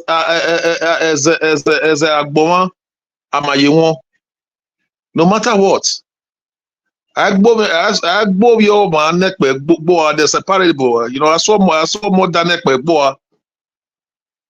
I said that to say this. We shouldn't allow our hatred for a particular person change our mentality and say because of that hatred they are not mine. We are going to just do it. Let us do it to punish this man. No, we have three major candidates in Edo State now. We have 3 major candidates. They've started moving. People have started knowing them. I want to appeal to Edo people. Let us know who we want to cast our vote for. Let us take them individually, who they are, irrespective of political party. Irrespective of political parties. Let us look at their past. Let us look at their histories. Let us look at their achievements. Let them tell us what they want to do. It's not enough to say, if I just come, I will tie Bini Auchi Road. What is the how? If I will come, I will ensure employment. Every Edo State people will have job. What is your how? How are you going to do it? That's why I will still praise. I want to thank Nigeria Watch for bringing the aspirants so that we listen to them. The candidate for PDP has come to speak to us. We look forward to seeing other candidates. We'll ask them questions so that the electorate can make informed decision on who they really love. Me as a politician, I've personally done my assessment. I've done my assessment. I've looked at the candidates. I've looked at their running mates. I've looked at them holistically. I've taken pain to look at their background. Who are they? What have they done before now? How can they do what they want to do? Who did they have their allegiance to? Is it to one godfather out there or to the Edo people? These are some of the basic questions we should be asking ourselves. Are they of independent mind? Are they people that can think for themselves? Or are they people that others will do their thinking that they are talking for them? Like what one aspirant said the other day, which is not trending in social media. That before I do that, I have to go and consult with my leader. Yeah, is it bad to consult with leader? But there are things you just have to not be controlled. Because the era of Godfatherism, we know what Godfatherism, what it did in Edo State. But I thank God it will not work again in Edo State. It has never worked for some time now, and I believe by His grace it will not work.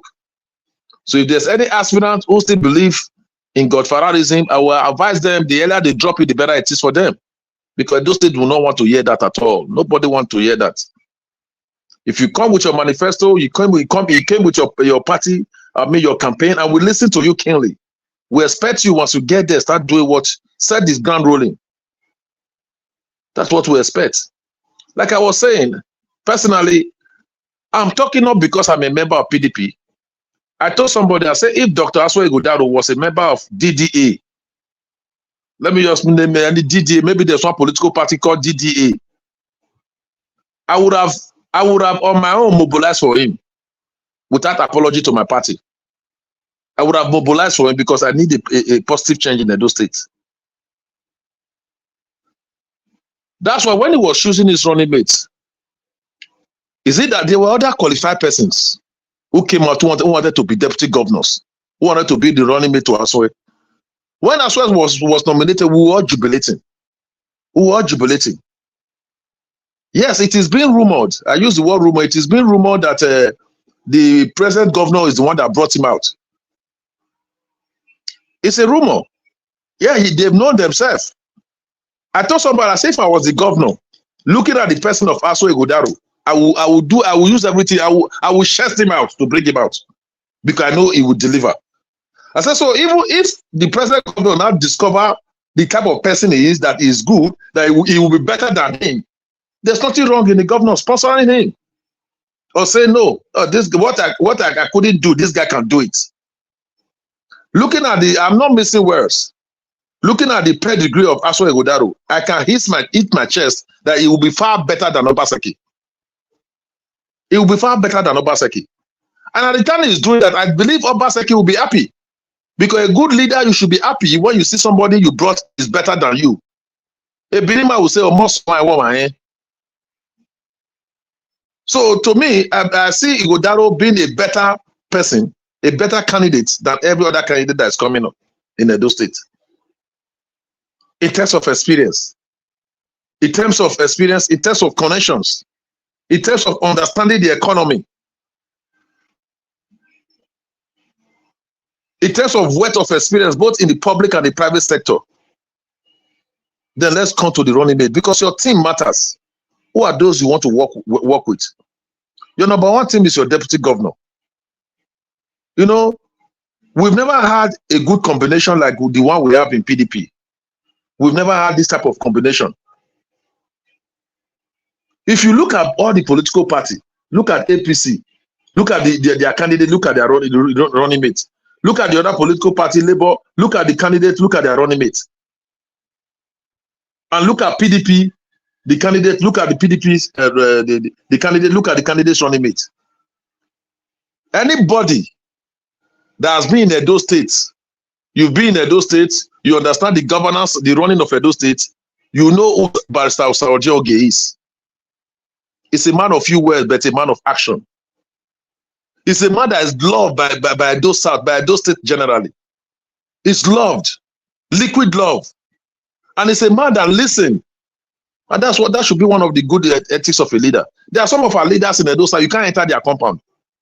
But this is a man, the gate is open 24 hours of the day. 24 hours of the day.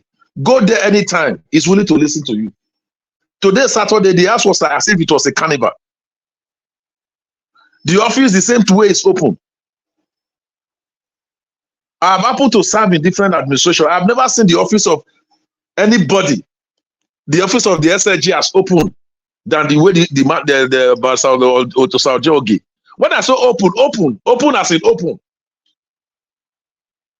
The office, I've never been, you never go there and see the office locked. Once you go there, feel firm because everybody cannot go at the same time. While you are there for you, the man will attend to you.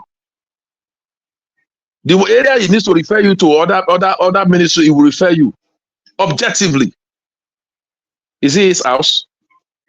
If each time I look at him, I just stand up, be looking at him, I just be praying.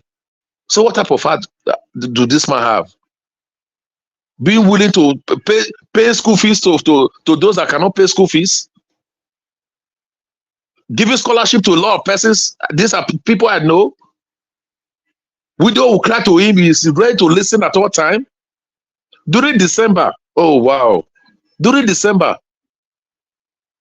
he used trailer to pack. I don't even know how they got those chicken.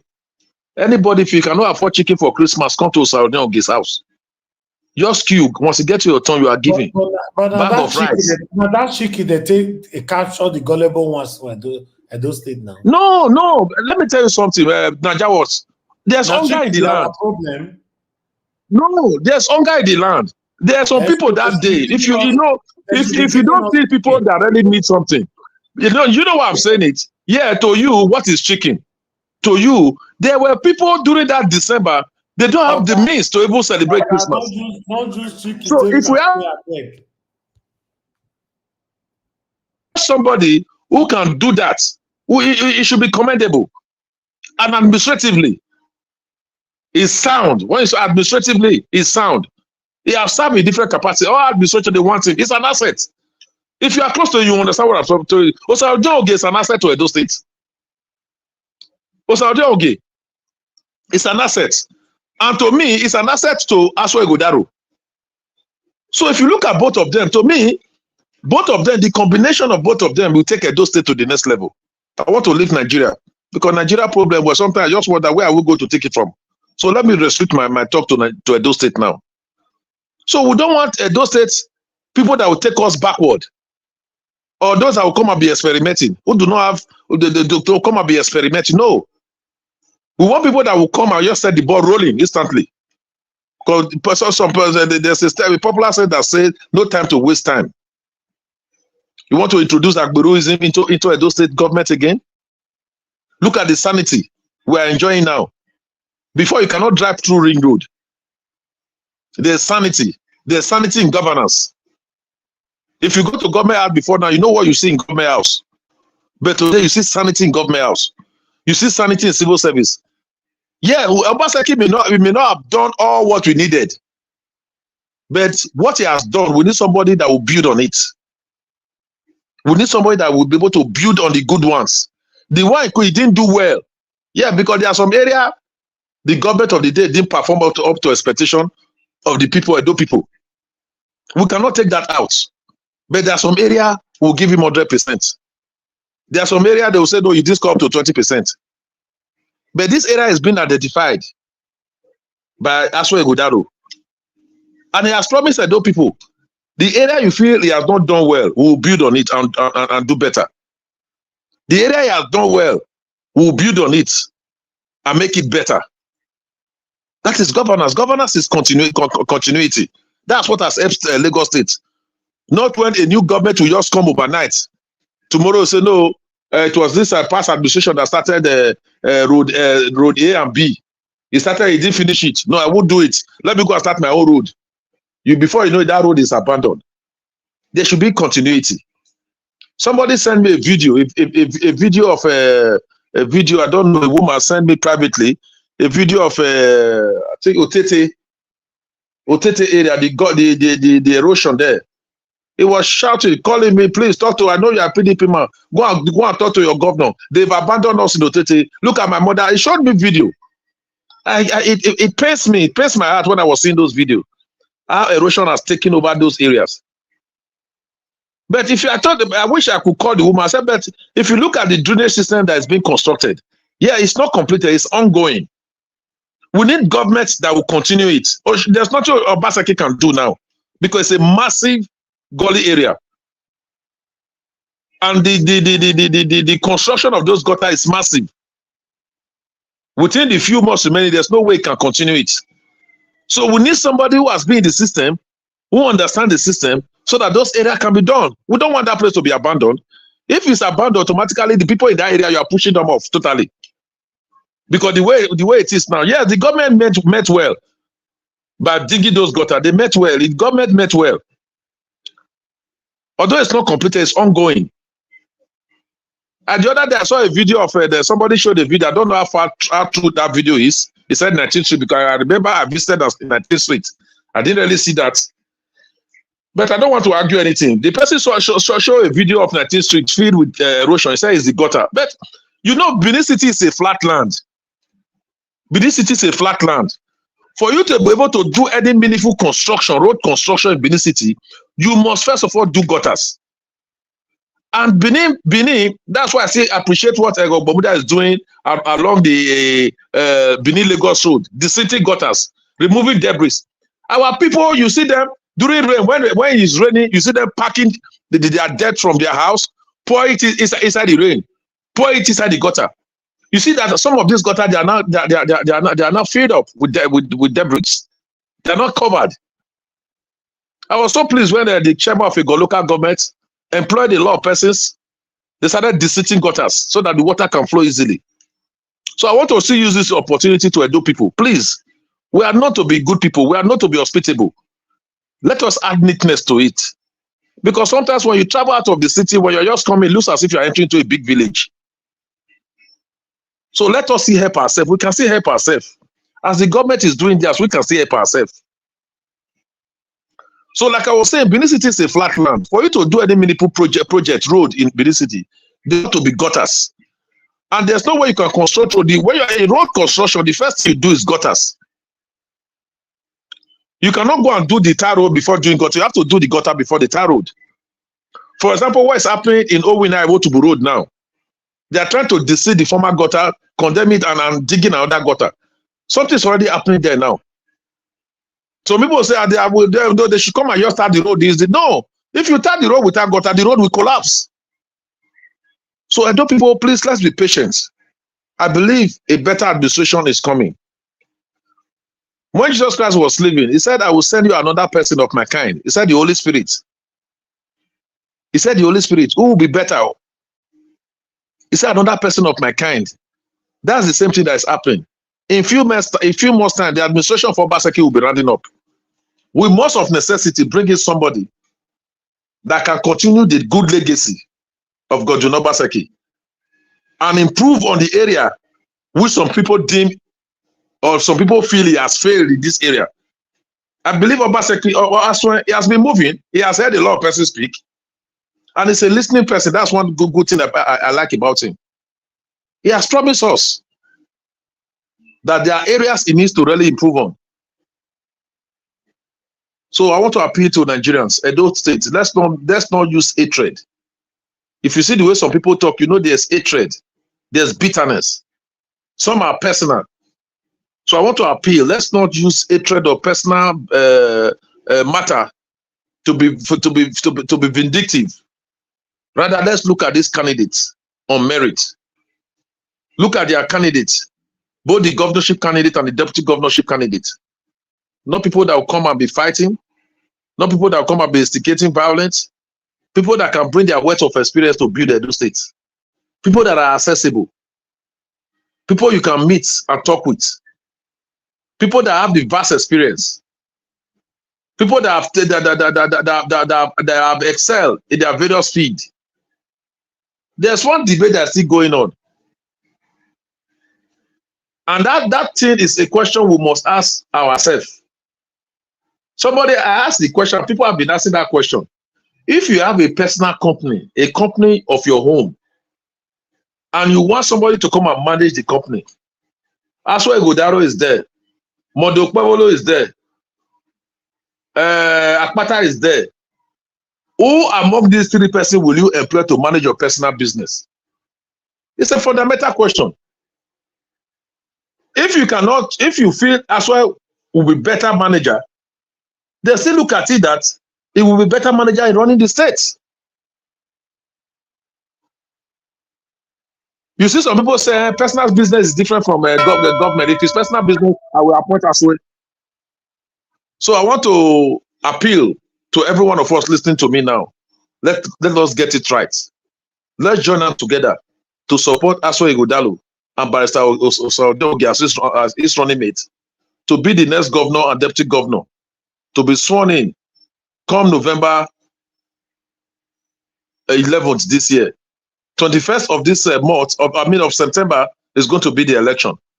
I want us to join on to vote PDP, vote Barrister Aswe Ighodaro and Barrister Ogie as the governor and deputy governor respectively in Edo State. Thank you very much. God bless us all. Thank you very much, Honorable. Thanks for your submission. All right. Mr. Elvis, yes, sir. Please, I just want to make one or two comments, if you permit me, on the... Yeah, you will. Please, hold on. You will. I see somebody asking in the comment section, why is he taking so much time to campaign for his candidate? Yeah, because we don't have much people on the panel, so I'm giving so much time for people to talk. So yeah, it's a normal thing. If you know you have your own candidates, come to the panel and also campaign for your own candidate. All right, Mr. Jonathan, go ahead, sir. Thank you, Mr. Elvis. See, there are three things there, from the Honorable's submission. And it's part of the things, maybe deliberately or unconsciously, I don't know, but those are the things that politicians play, the games that they play. Sometimes they do it deliberately, sometimes maybe because of naivety, they don't know. When you talk of prayers, yes, prayer is good. It is good to pray. Agree. But praying for crooked, armed political robbers, I don't think so. I don't think so. In whatever guise, in whatever shape or form you want to bring it out, it doesn't add up in present day Nigeria, with considering what the country is facing, what has been happening over the years. Another cheap one that politicians throw out, again, some of them do it consciously, some of them do it because of naivety, again, because they don't know better, is solutions. They will say people talk and people don't prefer solutions. Solutions are bound everywhere. On this platform alone, I know there are many out there, I want to assume, but on this platform alone, solutions have been proffered. I mean, talk of solutions. They are all over the place. The question is, does the politicians, let me call the politicians, do they have the will, even pretend to even implement one of those solutions? It's not just talk. No, not at all. Solutions are bound all over the place. Today, even from this, all you need to do is to listen.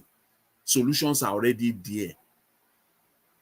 You will see solutions, they are all there, but they don't have the will.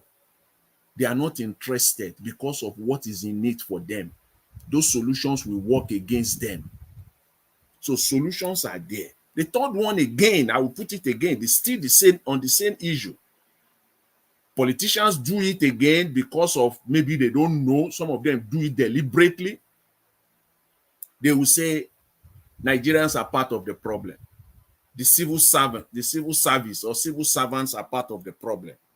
All right, Mr. Jonathan, we have somebody waiting, Yeah, please, let me just say this on this one. See, please, civil servants are not elected. The people, the Nigerian people, surrender their willpower to politicians when they vote for them. They don't surrender their willpower to civil servants. So it is the responsibility of politicians to do the right thing. Bring civil servants to order. They are public servants. They should bring them to order because the people surrender their will, their power. The power belongs to the people. As they say, yes, power belongs to the people. But on the day of election, you surrender your power to a politician to become a governor, to become a president. And because that politician holds that power, he has the power to bring that civil servant to order. So don't let us misalign it. Politicians are still majorly our problem in Nigeria. Thank you very much, Mr. Elvis. I appreciate it. All right. Thank you very much, sir. Amashola, it's good to have you on the show, sir. Thanks for your long wait and your patience. Please talk to us. Wow. Nigeria watch. I thank you for you don't today. wait. You don't wait tire. I don't believe for the waiting. Now because we did patience, we have to be wait for your time. Now is my time to talk. Nigerians, I greet you. Greet members of the panel. Mr. Jonathan, I greet you for the submissions so far. For the days I've not been around, it has been wonderful listening to you. Nigeria Watch, you sparked my bubble today to this initial statement when you started talking. He gave me a boost to talk today about Nigeria. Femi Kuti, Sheun Kuti, as much as sometimes you speak, people don't listen. Today, you have done a good one. And we need more of that talk. The more we say it, the better for us. Nigerians, earlier, I think it was Mr. Evans, you said Nigerian pastors are all the same. They are all the same. The same thing I said, Nigerians are all thieves. And I was crucified here by being given a mandate saying every Nigerian is not the same. Indirectly, Sheun Kuti has said it that we are all thieves or professionals. Indirectly, we don't know how we'll get into it. We just being entangled into the whole situation. Because a politician will steal money. He gives an accountant. Accountant will take his own. The banker will take his own. The investor will take his own. The builder will take his own. It is the stolen money they are all sharing. But at this time, in the APC, the reason why everybody is shouting is because the money is not going around. That's why we are all making noise in Nigeria. It has been like that. PDP and APC, they are brothers of the same feather. And they're the one putting us in this mess we are in. Let me come to WAEC. WAEC, you delete, you don't delete. What has been known has been known. Record has been set. You cannot erase it. It has. We know where it is in the internet. Whatever is on the Facebook. WAEC, you have deleted your record. Can you go and delete Facebook record? Or is it YouTube record you want to go and delete? Because an average civil servant is a psychophant. That's why you go and delete. Why? Tell me the reason why you're deleting evidence. So that you put Peter Obi in a bad look towards 2027 when you already know you don't have any evidence to hook him at any point. The issue of Nigerian government, when she was saying stealing money, ₦1 billion. I've said it before to someone. I said we are just weak. An average Nigerian is wicked. An average Nigerian is wicked, and I'll keep saying it. It is wickedness that will make you steal $1 billion. Not talk about 80 billion. $1 billion in your life. They give you 1 billion. Just give one individual 1 billion in the slum. He will know what to turn 1 billion to. He will employ people. He will utilize that money. That 1 billion will turn 80 billion maybe in 5 years' time. That's how we are built. But because we are wicked, we will steal the 80 billion, take it to Europe and keep it there. For the European government to give their citizens to go to school and develop their own country. Because we are wicked ourselves. The painful part is we keep stealing and stealing and stealing. I wish they are even stealing and keeping it in the country. It would have been better. But you will steal and take it away. You will steal and take it away. There is no governor since 1999. There is no governor that didn't steal. There is no governor. If you do forensic audit of all the states today, you will see the amount of money that is stolen. I was somewhere at the time. I heard the first lady saying, "We will steal the money. We will steal the one. We'll give EFCC, and nothing will happen." Of course, nothing has happened. That's how wicked we are. We keep stealing and stealing and stealing. People are dying. The money you have stolen, government officials are stealing, can provide good health care. But because our government officials don't go to the healthcare service, they don't know what it is like. It's very painful. It's very painful. We are here in Europe, UK, America. Go to the hospital. We get good health care facility. We don't pay one dime. We don't pay a dime. Even though we have paid our visa and everything, we've paid everything. But when you go there, you get the best treatment. But in Nigeria, you cannot boast of it. You cannot boast of good education. The greatest mind in Nigeria are not given education. The terrible mind of Nigeria that don't get the education, because what will a politician that is stealing money take his child to an American university or American school to go and learn when he knows his father is a thief? You are not leaving any legacy for the child. Example is Bello. Now you are in the news. I'm your son. You have stolen school fees for me for how many years, and I'm going to that school, and I have classmates. Let me assume my colleagues of governors and presidents' children there. They have stolen from my own school fees. How do you think the child will feel? What are you teaching that child? If you have a conscience and you're a father. And the painful part is the Yaya Bello in question, minus the other governors that have been doing their own and be escaping through EFCC settlement, is the fact that Yaya Bello is, in our generation, he's younger than Peter Obi. He could be the president of this country. But see what he has come to do. And what do you expect an average to think about about the whole country on his own if a governor at that age, if he's too old, he's not 55. I don't know his age, he's not more than 55. He has stolen that kind of money. And she won't analyze the amount you have stolen. You can never even finish it. Amashola, who is not more than 55? No, I don't know his age. Yaya Bello is 40-something. It's on that. Okay, you can see he's 40-something. He's 40-something. He's my generation. He's my age group. Stealing like that.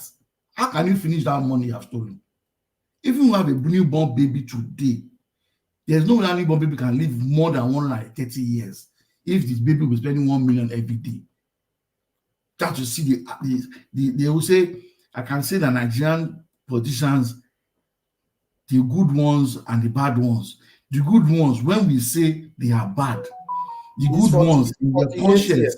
48. In your conscience, the good politicians in your conscience, just take it that you're not the one they're talking to. The bad ones know themselves. Because if you have conscience, it's only a madman that will see that kind of money that would have developed your state.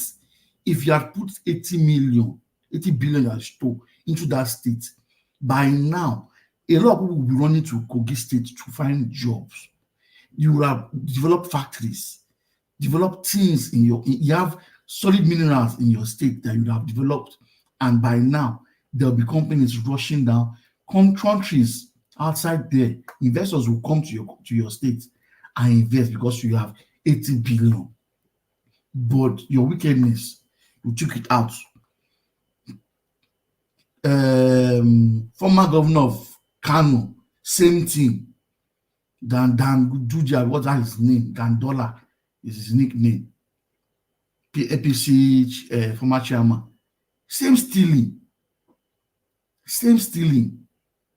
Former governor of Delta State, James Bori, it was told. By the time you steal all the money, they return the money back. The state is going to lose that money. It goes back to the federal government coffers, and then they share it among themselves. All the money that they've looted and brought back, tell me where they have put it. The one Oracle, the Oracle of Nigeria, Abacha, that they have been bringing back since how many years? Where has it been put? Tinubu, you want to do Lagos road to, is it not Rivers State, which state that time? You want to do that road. Is that important? Lagos or a road, Benin Expressway to Delta State is in a bad shape. You cannot say you want to put that money there. Port Harcourt Road is in terrible state. You cannot put it there. Why would I even want to? On a serious note, if our politicians are thinking and want to solve problem, why will any man want to drive from Lagos all the way to that destination we're talking about? Why will somebody drive? Which car? If you drive that car throughout the week, it ends up in the mechanic in the next week. Instead of you doing rail, you should be promoting rail on that axis, not road. It is the road you want to do because that one is easy for you to do. You already have a contractor that you want to give money. Why not do rail on that axis and leave people's houses? Rail will be better. There's no need having road. There are roads that are already there. That there's a road in Ondo State, very close in Ilaje community, that links to Lagos. I think from Obokoda. So it will only take you from that village. If you take a bike, it only takes you 30 minutes. You'll be in Lagos. That road was federal government road. Why can't they go and resuscitate that project and fix it and finish it? It's in Ondo State there. And link every other road that is linking each other. And forget this, the coastal road they are talking about. Because you want to waste money and steal money. I'm talking of 3 trillion to do one segment of the road. If you put 3 trillion on Nigerian roads and put them in good shape, by the time you have finished your 4 years or your 8 years, if Nigerians give you on that 4 years, at least by 4 years, there will be evidence that you have done something. But because a politician does not want to do anything, he wants to steal. On a project that he knows he can never finish, wise goose project you want to chase, what you can never finish, you want to put your hand. If you know you have 3 trillion, why not use it? Lagos by the expressway, has it been finished? All the projects Fashola was doing, have they finished anyone? The Niger bridge you are building, has it been completed completely to final finish, to specification? Has it been completed? But because we just look for a way of siphoning money, one project has been lying fallow for many years. No government has picked it up. But yes, a baron is around and knows how to loot money.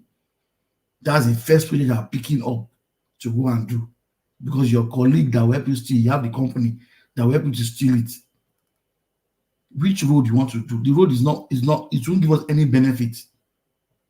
Even though you do that road and you finish it next year, no, on that corridor, nobody wants to go invest anything there now. Nobody will invest anything there now because there's no money anywhere.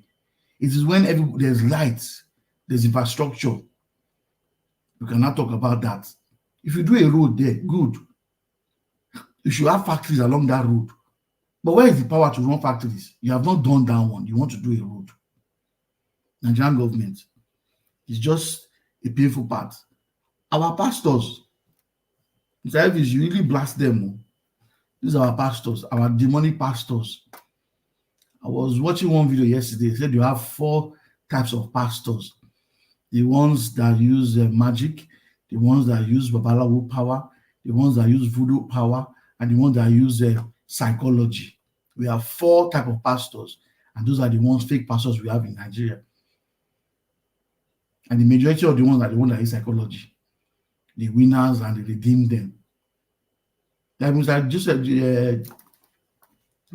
says, Jonathan said, if this church don't get tithe and offering for 1 month, there will be problem. Just imagine when there was COVID, that we were not going to church. By force, by power. Did they need to pray for them to get internet? Why didn't they pray? Let us internet come out for them to do their service on the internet, on YouTube. You use YouTube to do your services, but somebody owns that YouTube. Somebody sat down somewhere and talked about, I can pass more message through this my network. Why can't you do your own? But you use YouTube And after your service, you push your tithe to this account, put your tithe and offering to this account. That was what was raining during that period. People were not going to church, but they're still paying tithes. People that are not going to work, they are in the house. To let you know how wicked they are. You're not going to work, you're not earning money, you're in your house, and you're still paying tithes. From where? To let you know how wicked our pastors are. As much as I go to church, if I go to church, once it's that time, tithe and offering, I get angry because they take it too serious. As if that's the reason why I came to church. Come to church now, you preach. You won't preach about doing the right things. Just pray. They say prayer, pray. If ever since I've been born, we have been praying all our life. If it is prayer, Nigerians will be a lot of them will have PhD. Pray and don't do it and don't read for your exam. You will pass. Abi? We have been praying, no, but Nigerians, your prayers, God answered it for you. But our usual behavior, we slack too much. Our prayer, we've been praying since, but God gave us Obi. Obi came, we all left him behind. Let's just say the truth. We all left him behind. The pastors in question left him behind. The pastors, the Obi is a Muslim. Pastors, they are all taking tithe and offering. Oyedepo and all of them. This is a Christian that went for election. He won. Heavens know he won. Even God up there knows he won. Are we expecting the God up there to come and do the protest? And you keep saying people should pray. The same God that will come and do protest for us and tell them to change the government. Or we that will pray and will do our part. There is a word that says, pray, do your best, and leave the rest. You have prayed, but you have not done anything, but you want magic. Because Nigerians like magic. But all the pastors have been performing magic in the churches. I watched one video. He said you are doing miracle. It's a pastor that said it. It's a Nigerian pastor, and which is, I don't know his name. I've forgotten his name. He's on the internet now. He's bringing out all their rubbish behavior. All Nigerian pastors. You are doing a miracle. Someone that is using clutches and using wheelchair, and each time he's being saved, he said, yes, you have done miracle. The wheelchair in question is a new one. The tire is not filed. Fresh tire, but it's been on wheelchair for many years. That's how wicked and they can be deceiving you. Nigerians, the earlier we know that Nigerian pastors and Nigerian politicians are in the same gang, the better for us. The better for us. Nobody from anywhere, nobody in the diaspora is coming to say, oh, placard for you. A Nigerian in diaspora will not carry a placard and go to the road and start saying, give us our mandate, or we don't want this government. When the country in question, nobody's carrying a placard. It will look as if we are going mad here. If you want people in diaspora to do anything, you will start from the house. You will carry your placard, you don't want this government. And the way it is, I don't want to say it, but it is truth. It only takes the grace of God and Nigerians' willingness and attitude to chase out bad, corrupt people out of the country. If not, there is no way you will vote. Vote next week. The APC and PDP we don't like will still be in government. That is the way the Nigeria is fashioned. Because Nigeria, you know your problems. And your politicians know the problems. But they put a deaf eye and a blind eye to the problem. We have shown out different problem solutions for them, but they cannot do it. You do not come out as a politician to come and contest if you cannot solve a problem. Thank you. All right. Thank you, Oga and Mashallah. God bless you, sir. Thank you very much. At least it's a bonus today. Everybody have to talk for so long. Because the panel is not much. Let me take this call. Thank you. Love God is my strength. Good evening to you, man. Hello, we are hearing ourselves, madam. Thank you, ma'am. Good evening to you. Please talk to us. Thank you, ma'am. bless you for long ago. I salute. Good evening, everyone on the panel and comment section. I love everyone on this panel, on this channel. I love you with the love of God. God knows that. Yeah, thank you. You see, Nigeria politicians, they cannot stop to amaze us. Every day we hear, every day we see. Okay. And there's one thing I want to say. You cannot cause someone who God has blessed. All what they are doing to bring this man down, Mr. Peter Gregory Obi. Hey, Peter the Rock. On the rock of Obi, Nigeria will be rebuilt. Hey, they can't stop it. They are okay. They went as far to dilute everything that will show the great work that this man has done in Anambra State. They are winning everything. We are seeing it. They can't hide it. You cannot hide the light that is supposed to shine. Hey, you see, people don't like it. They'll say, after they quote Bible. No, the Bible is powerful. You see, the word in the Bible is not ordinary word. It's a person. And that person is Jesus Christ. And there is power in his word. You see, when the righteous rule, the people rejoice. And when demons are ruling, the people mourn. Nigeria are mourning. And why they're mourning? Because the ones they are supposed to vote for, yes, they keep vote, but they rig it. But they are waiting for Peter Gregory to come out and fight for their country, and which they have failed. Thank you. Which they have failed. So, yes, I quickly want to go to the pastors. You see, religion is the problem of this world. Religion itself is the devil that we are talking about. There's no other devil apart from religion. You see, devil is on his own. No? Religion, when I say religion, religion is not in Christ. Oh. Religion is a religion that you know it and you know it with stupidity. That is what I call religion.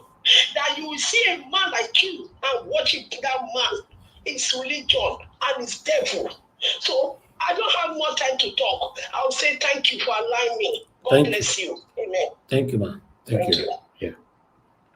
All right. I'd like us to hold on, sir, please.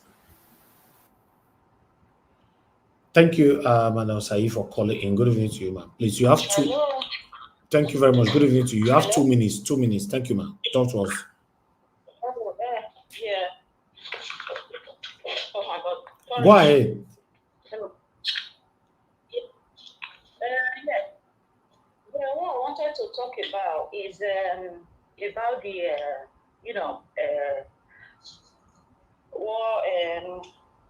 what is this guy name? The video you played earlier on.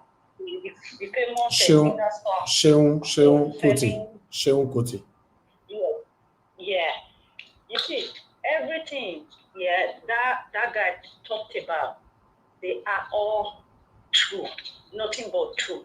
You see, one thing with our country, our nation, Nigeria, we need a deep decolonization.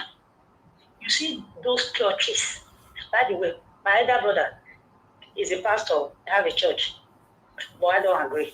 You see, we need a deep decolonization. Not that for Nigeria to be a country. Until we decolonize our mind, we are going nowhere. You see, all this religion stuff, it has nothing to do with us. But yet, okay, they say we should pray for Nigeria. Why should I pray for Nigeria when there is money there to repair that country, to create a job, so people can be less suffering? But yet they will push us to church, use Bible and all those brainwash stuff to cover our faces.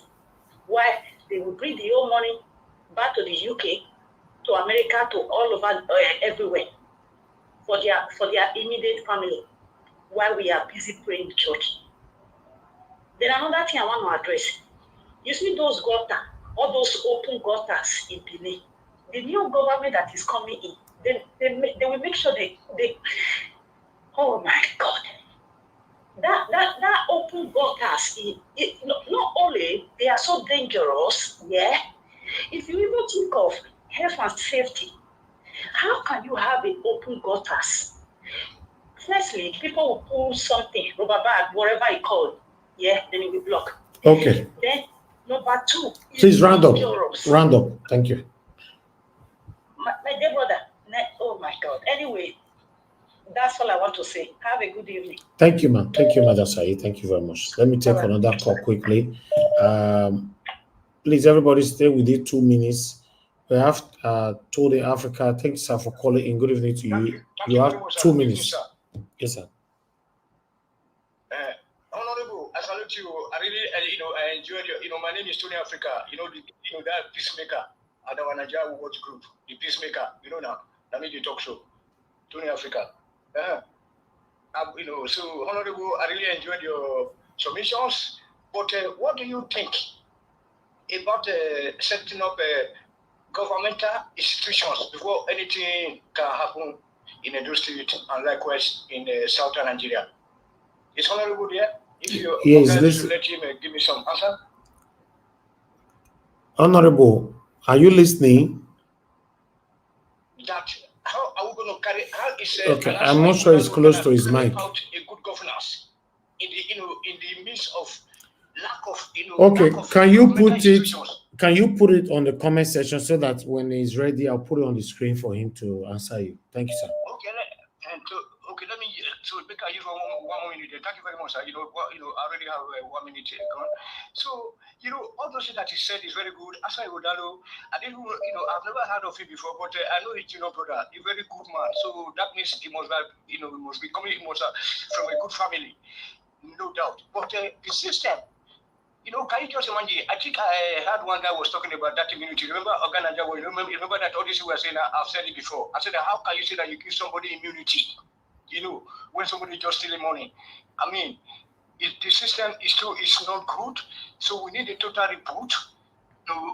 There is no way Nigeria will work. There's no way Edo will work because we should better create our own country. Let our Oba be our Oba, and they will be having prime ministers or whatever you call their local government mayors or whatever. Because that country will never work because we are like Tinubu is a tenant. He might be having some good intention, but he cannot do it. You see, the other time they said that he was trying to move the airport system closer to the place where it's okay, like illegal. They say no, the outside people they say no, you don't have to do that. Then you want to move a central bank or whatever, they say no, you don't. So you see, okay, like, thank you. From pillar to post, not to work, sir. Thank you. Thank you, sir. Thank you. So we have to divide the country peacefully. Let's divide the country. Then Ogavis and me and you will go. Thank you. Our prime minister there for our state. Thank you, sir. Thank you, Mr. Tony. All right, let me take another call quickly. Please, caller, I missed your call. I'm not calling anybody back. Hello, yeah, can you hear me? Hello, yeah, good evening to you. Your name and where you calling us from? Hello, good evening, brother. Good evening, sir. Your name and where you calling from? I'm fine. Your name, sir? Okay, my name is Anthony. Where are you calling from? Okay, I'm calling from Indonesia. Okay, sir. Please talk to us. You have 2 minutes. Thank you, sir.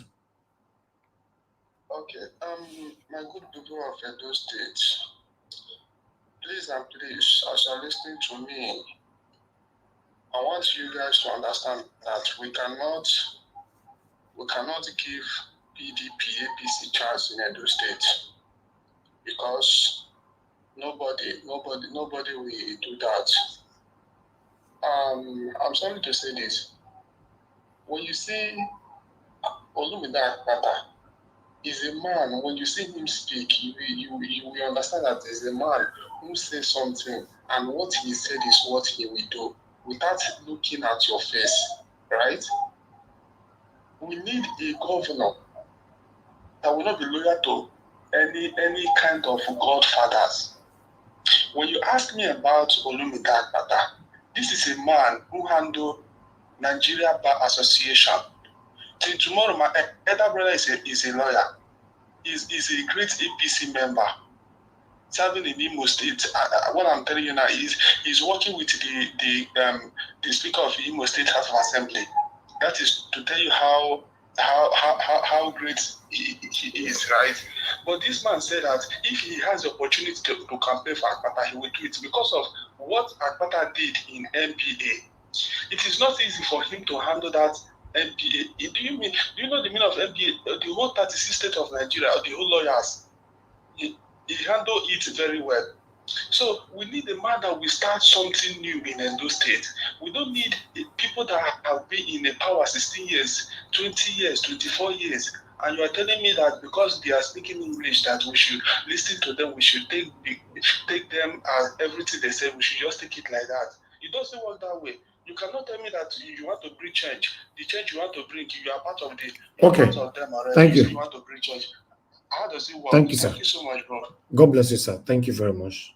All right, callers, I'm done for now. I'll probably come back to you guys. I'm going to have our final submission right now.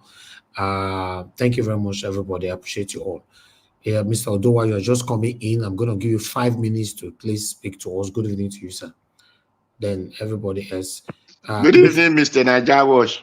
Good evening, all the panelists. Hello. Thank you, sir. Go ahead, sir. Thank you. Commenters, listeners, and viewers. I just came in, but the purpose of me requesting so that I can ask Honorable a question, because I heard him say continuity of Obaseki, or person who is in already, who is between the domain of the governors. So that is it.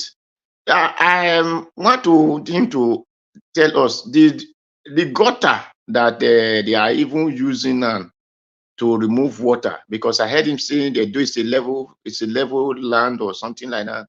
So that is why I overheard him. So it's very difficult and to do road without gutters and all those things. The gutter that Obaseki working for 8 years now, that he has not even complete, is it him that started or Oshomole that start those gutters?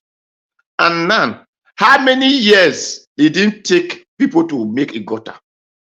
How long will it take them to just complete the gutter? And even those ones that they are calling gutter, are those ones really a gutter? To say they want to take erosion out of the land?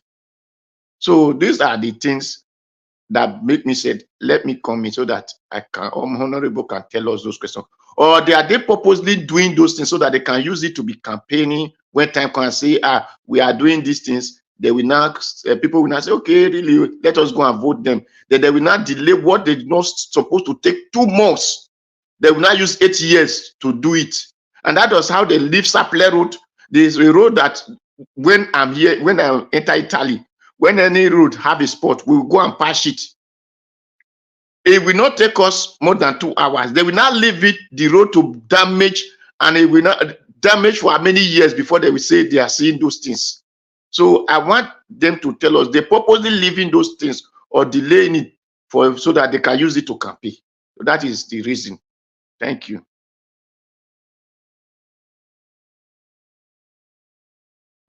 All right, Mr. Odowa, God bless you, sir. Thank you very much. Mr. Jonathan, please, I'd like you to give us your final submission, sir. 5 minutes.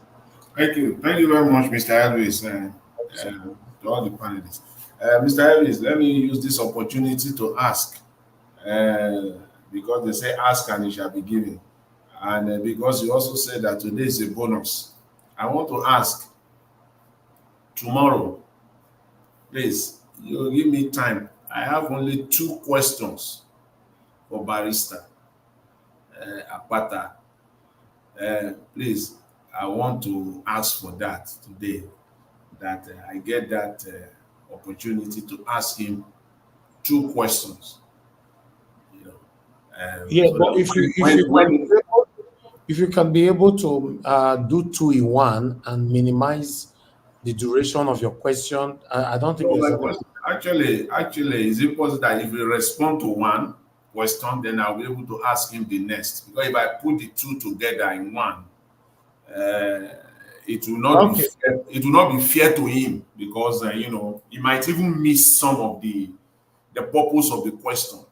you know. Okay. Let's see how it goes. Depend on the traffic as well. Let's see how it goes. Yeah. And you know, the reason why I ask is because you said today is bonus, and I'm asking for that I bonus. said today. Olumide is not coming today, sir. I'm I said using today's bonus. No, Olumide is not coming today. You're a smart man. You said it's not today, but I'm using the opportunity now to ask. Okay. Let's see how it goes, sir. Let's see how it goes. Okay, Mr. Ivis. See, this you know, I want to talk on this issue of solution, because when people don't have anything to say, Nigerians in general, whether politicians or even, you know, regular Nigerians that are just looking for the best, we just want the best for Nigeria. We just want a good country, not even better. We just want a good country that we all will be proud of. You know, sometimes we get fed up. I know that we get fed up. We get, maybe disillusioned, and it's very easy to just say, you know, we're just talking, and the talking is not producing. No, it is not. It is not so. Even in your own talk, when you talk too, you profile solutions. Listen to yourself too. Where people sometimes, you know, we don't listen to ourselves. A lot of people, they just talk. They don't listen to themselves when they are talking. So that when you listen to yourself, if you are saying the wrong thing, you can quickly retract fast before it gets out of hand. You will know that even in your own talking, you are preferring solutions and solutions. Even a lady just called now. She was talking about we must recolonize ourselves. That solution, you are preferring solution. You are not just talking. So we should not get disillusioned and get tired that we're just talking and talking. No, we're not just talking. Solutions are all over the place. We prefer both moral solutions, political solutions, economic solutions, everything. They are all over the place. It's just that the politicians are not ready. They are not willing to even pick one of these things, just one, head on, tackle it. When you are done with that, then go to the next one. 4 years might look long, but 4 years is also a very short time period. If you take one issue and just sit on it and say, my 4 years, I want to solve this one and one. I have commissioners, I have special advisors. You guys are doing the work that I've assigned for you. I brought you in to come and work with me. Do your job. But this one, this specific one, it is me and this one. I will set up my team. We'll be sleeping, waking, eating together in the government house. And we want to see who will not make this happen in this state. If it is housing, sit on it. That road, leave it for the commissioner for road. Let them handle it. You have given them their job. Supervise them. Call them to order if and when it is necessary.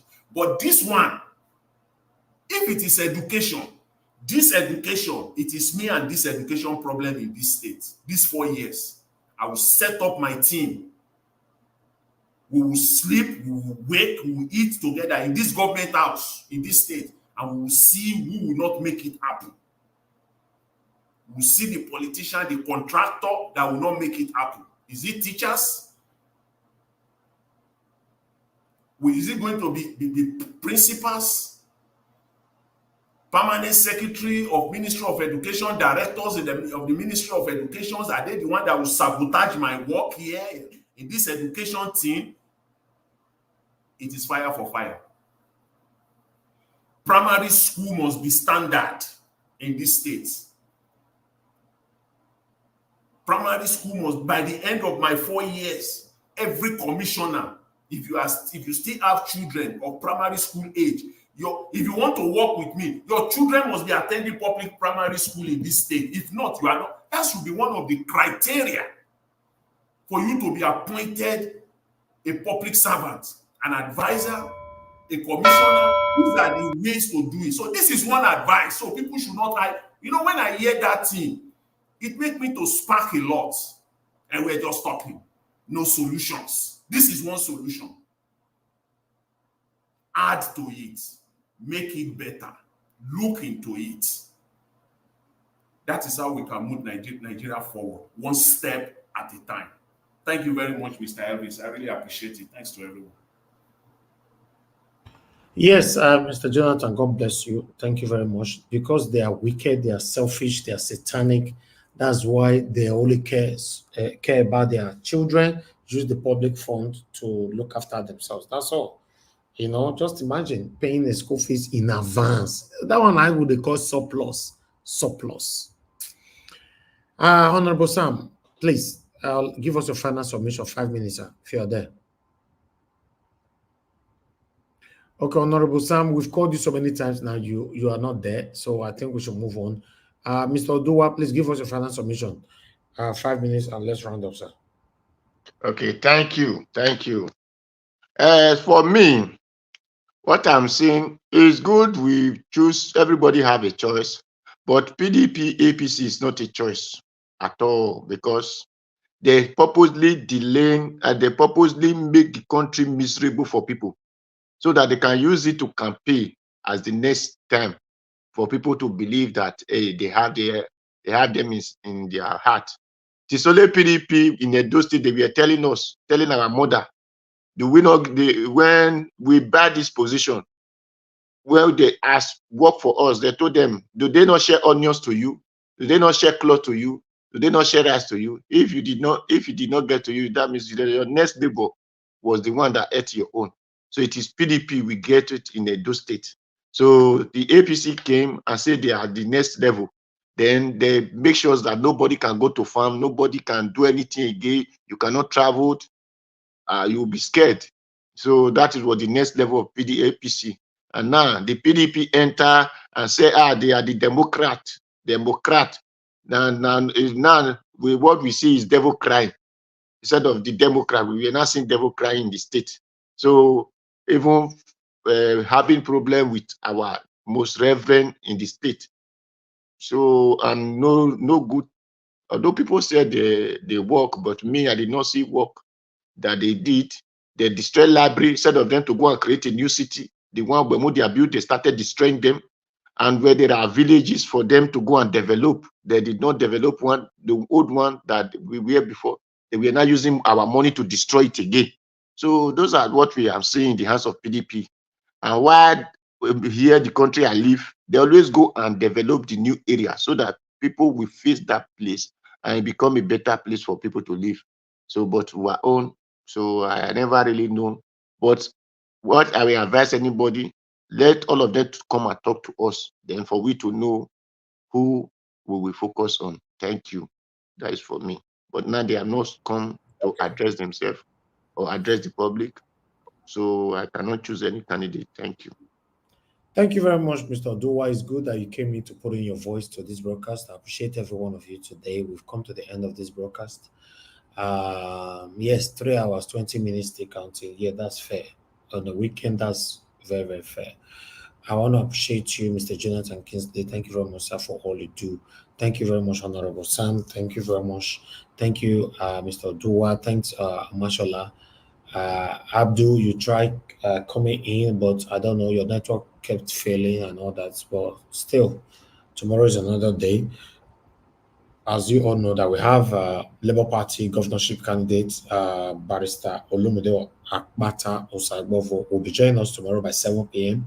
So you guys put your questions together, come in, come on time, come on time so that you can have the opportunity to get into the platform. If not, you might be one of those people that will be calling in, as you know that we don't take much calls, so I might end up taking just 5 or 6 calls tomorrow, who knows, but depend on the traffic. But if you can get to the panel, I think that will be beneficial. I appreciate every one of you right there. Please help us to press on the like button before you leave. I'd like to quickly appreciate you once again, sir. I want to go Ferdinand. Thank you very much. And Julia Salami, thank you very much for the support. God bless you. Thank you very much, Michael Abba. I appreciate you. Thank you very much, Mother of all Mommy Diaspora. Thank you very much, Mommy. I appreciate you. Tony Africa, thank you. Bryce Strasser, thank you, Modi. Thank you, my people right there. Thank you, Madam Patricia Tagonjomi. I appreciate you. Good to hear from you, Regina, Leba, and many others, Madam Origin. Thank you, Maka Fojebi in the building. Thank you very much, man. I appreciate every one of you right there. Daniel, can see you. I appreciate you all. Stella, Emma Sevedo, and many others. Guys, help us to do your part. Press on the like button. Help us to share. Subscribe to our channel if you're coming across this channel for the first time. We are only here calling out our government to do the right thing. The way Nigeria is going is not looking good at all.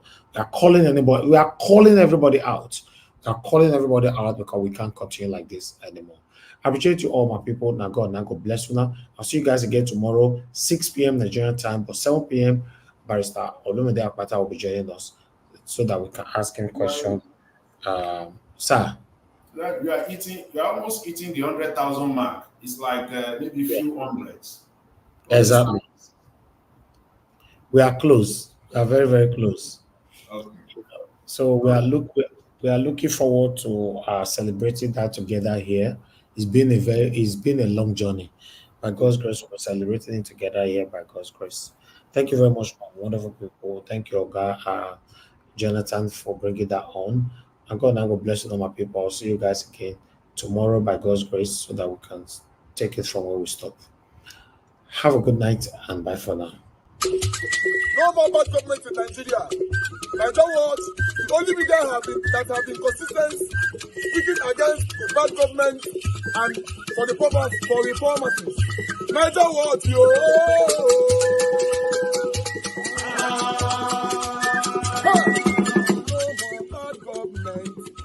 No more bad government. Nigeria what? No more bad government. Nigeria what? No more bad government. The only media that have been speaking. No more bad government. The voice of the voiceless. No more bad government. No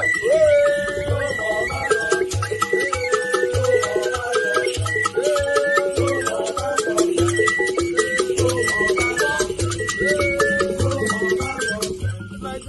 No more bad government. For the poor. No more bad government. Nigeria what? No more bad government. Nigeria what media. No more bad government. No more bad government. No more bad government. In Nigeria. No more bad government. No more bad government. No more bad government. The only media. No more bad government. The number one media in Nigeria. No more bad government. That have been speaking against government. No more bad government. Nigeria what? No more bad government.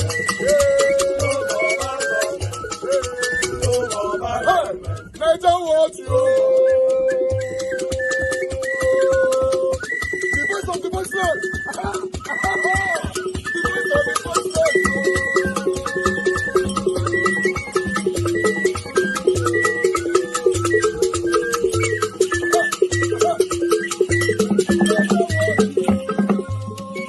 voiceless. Voice for the voiceless.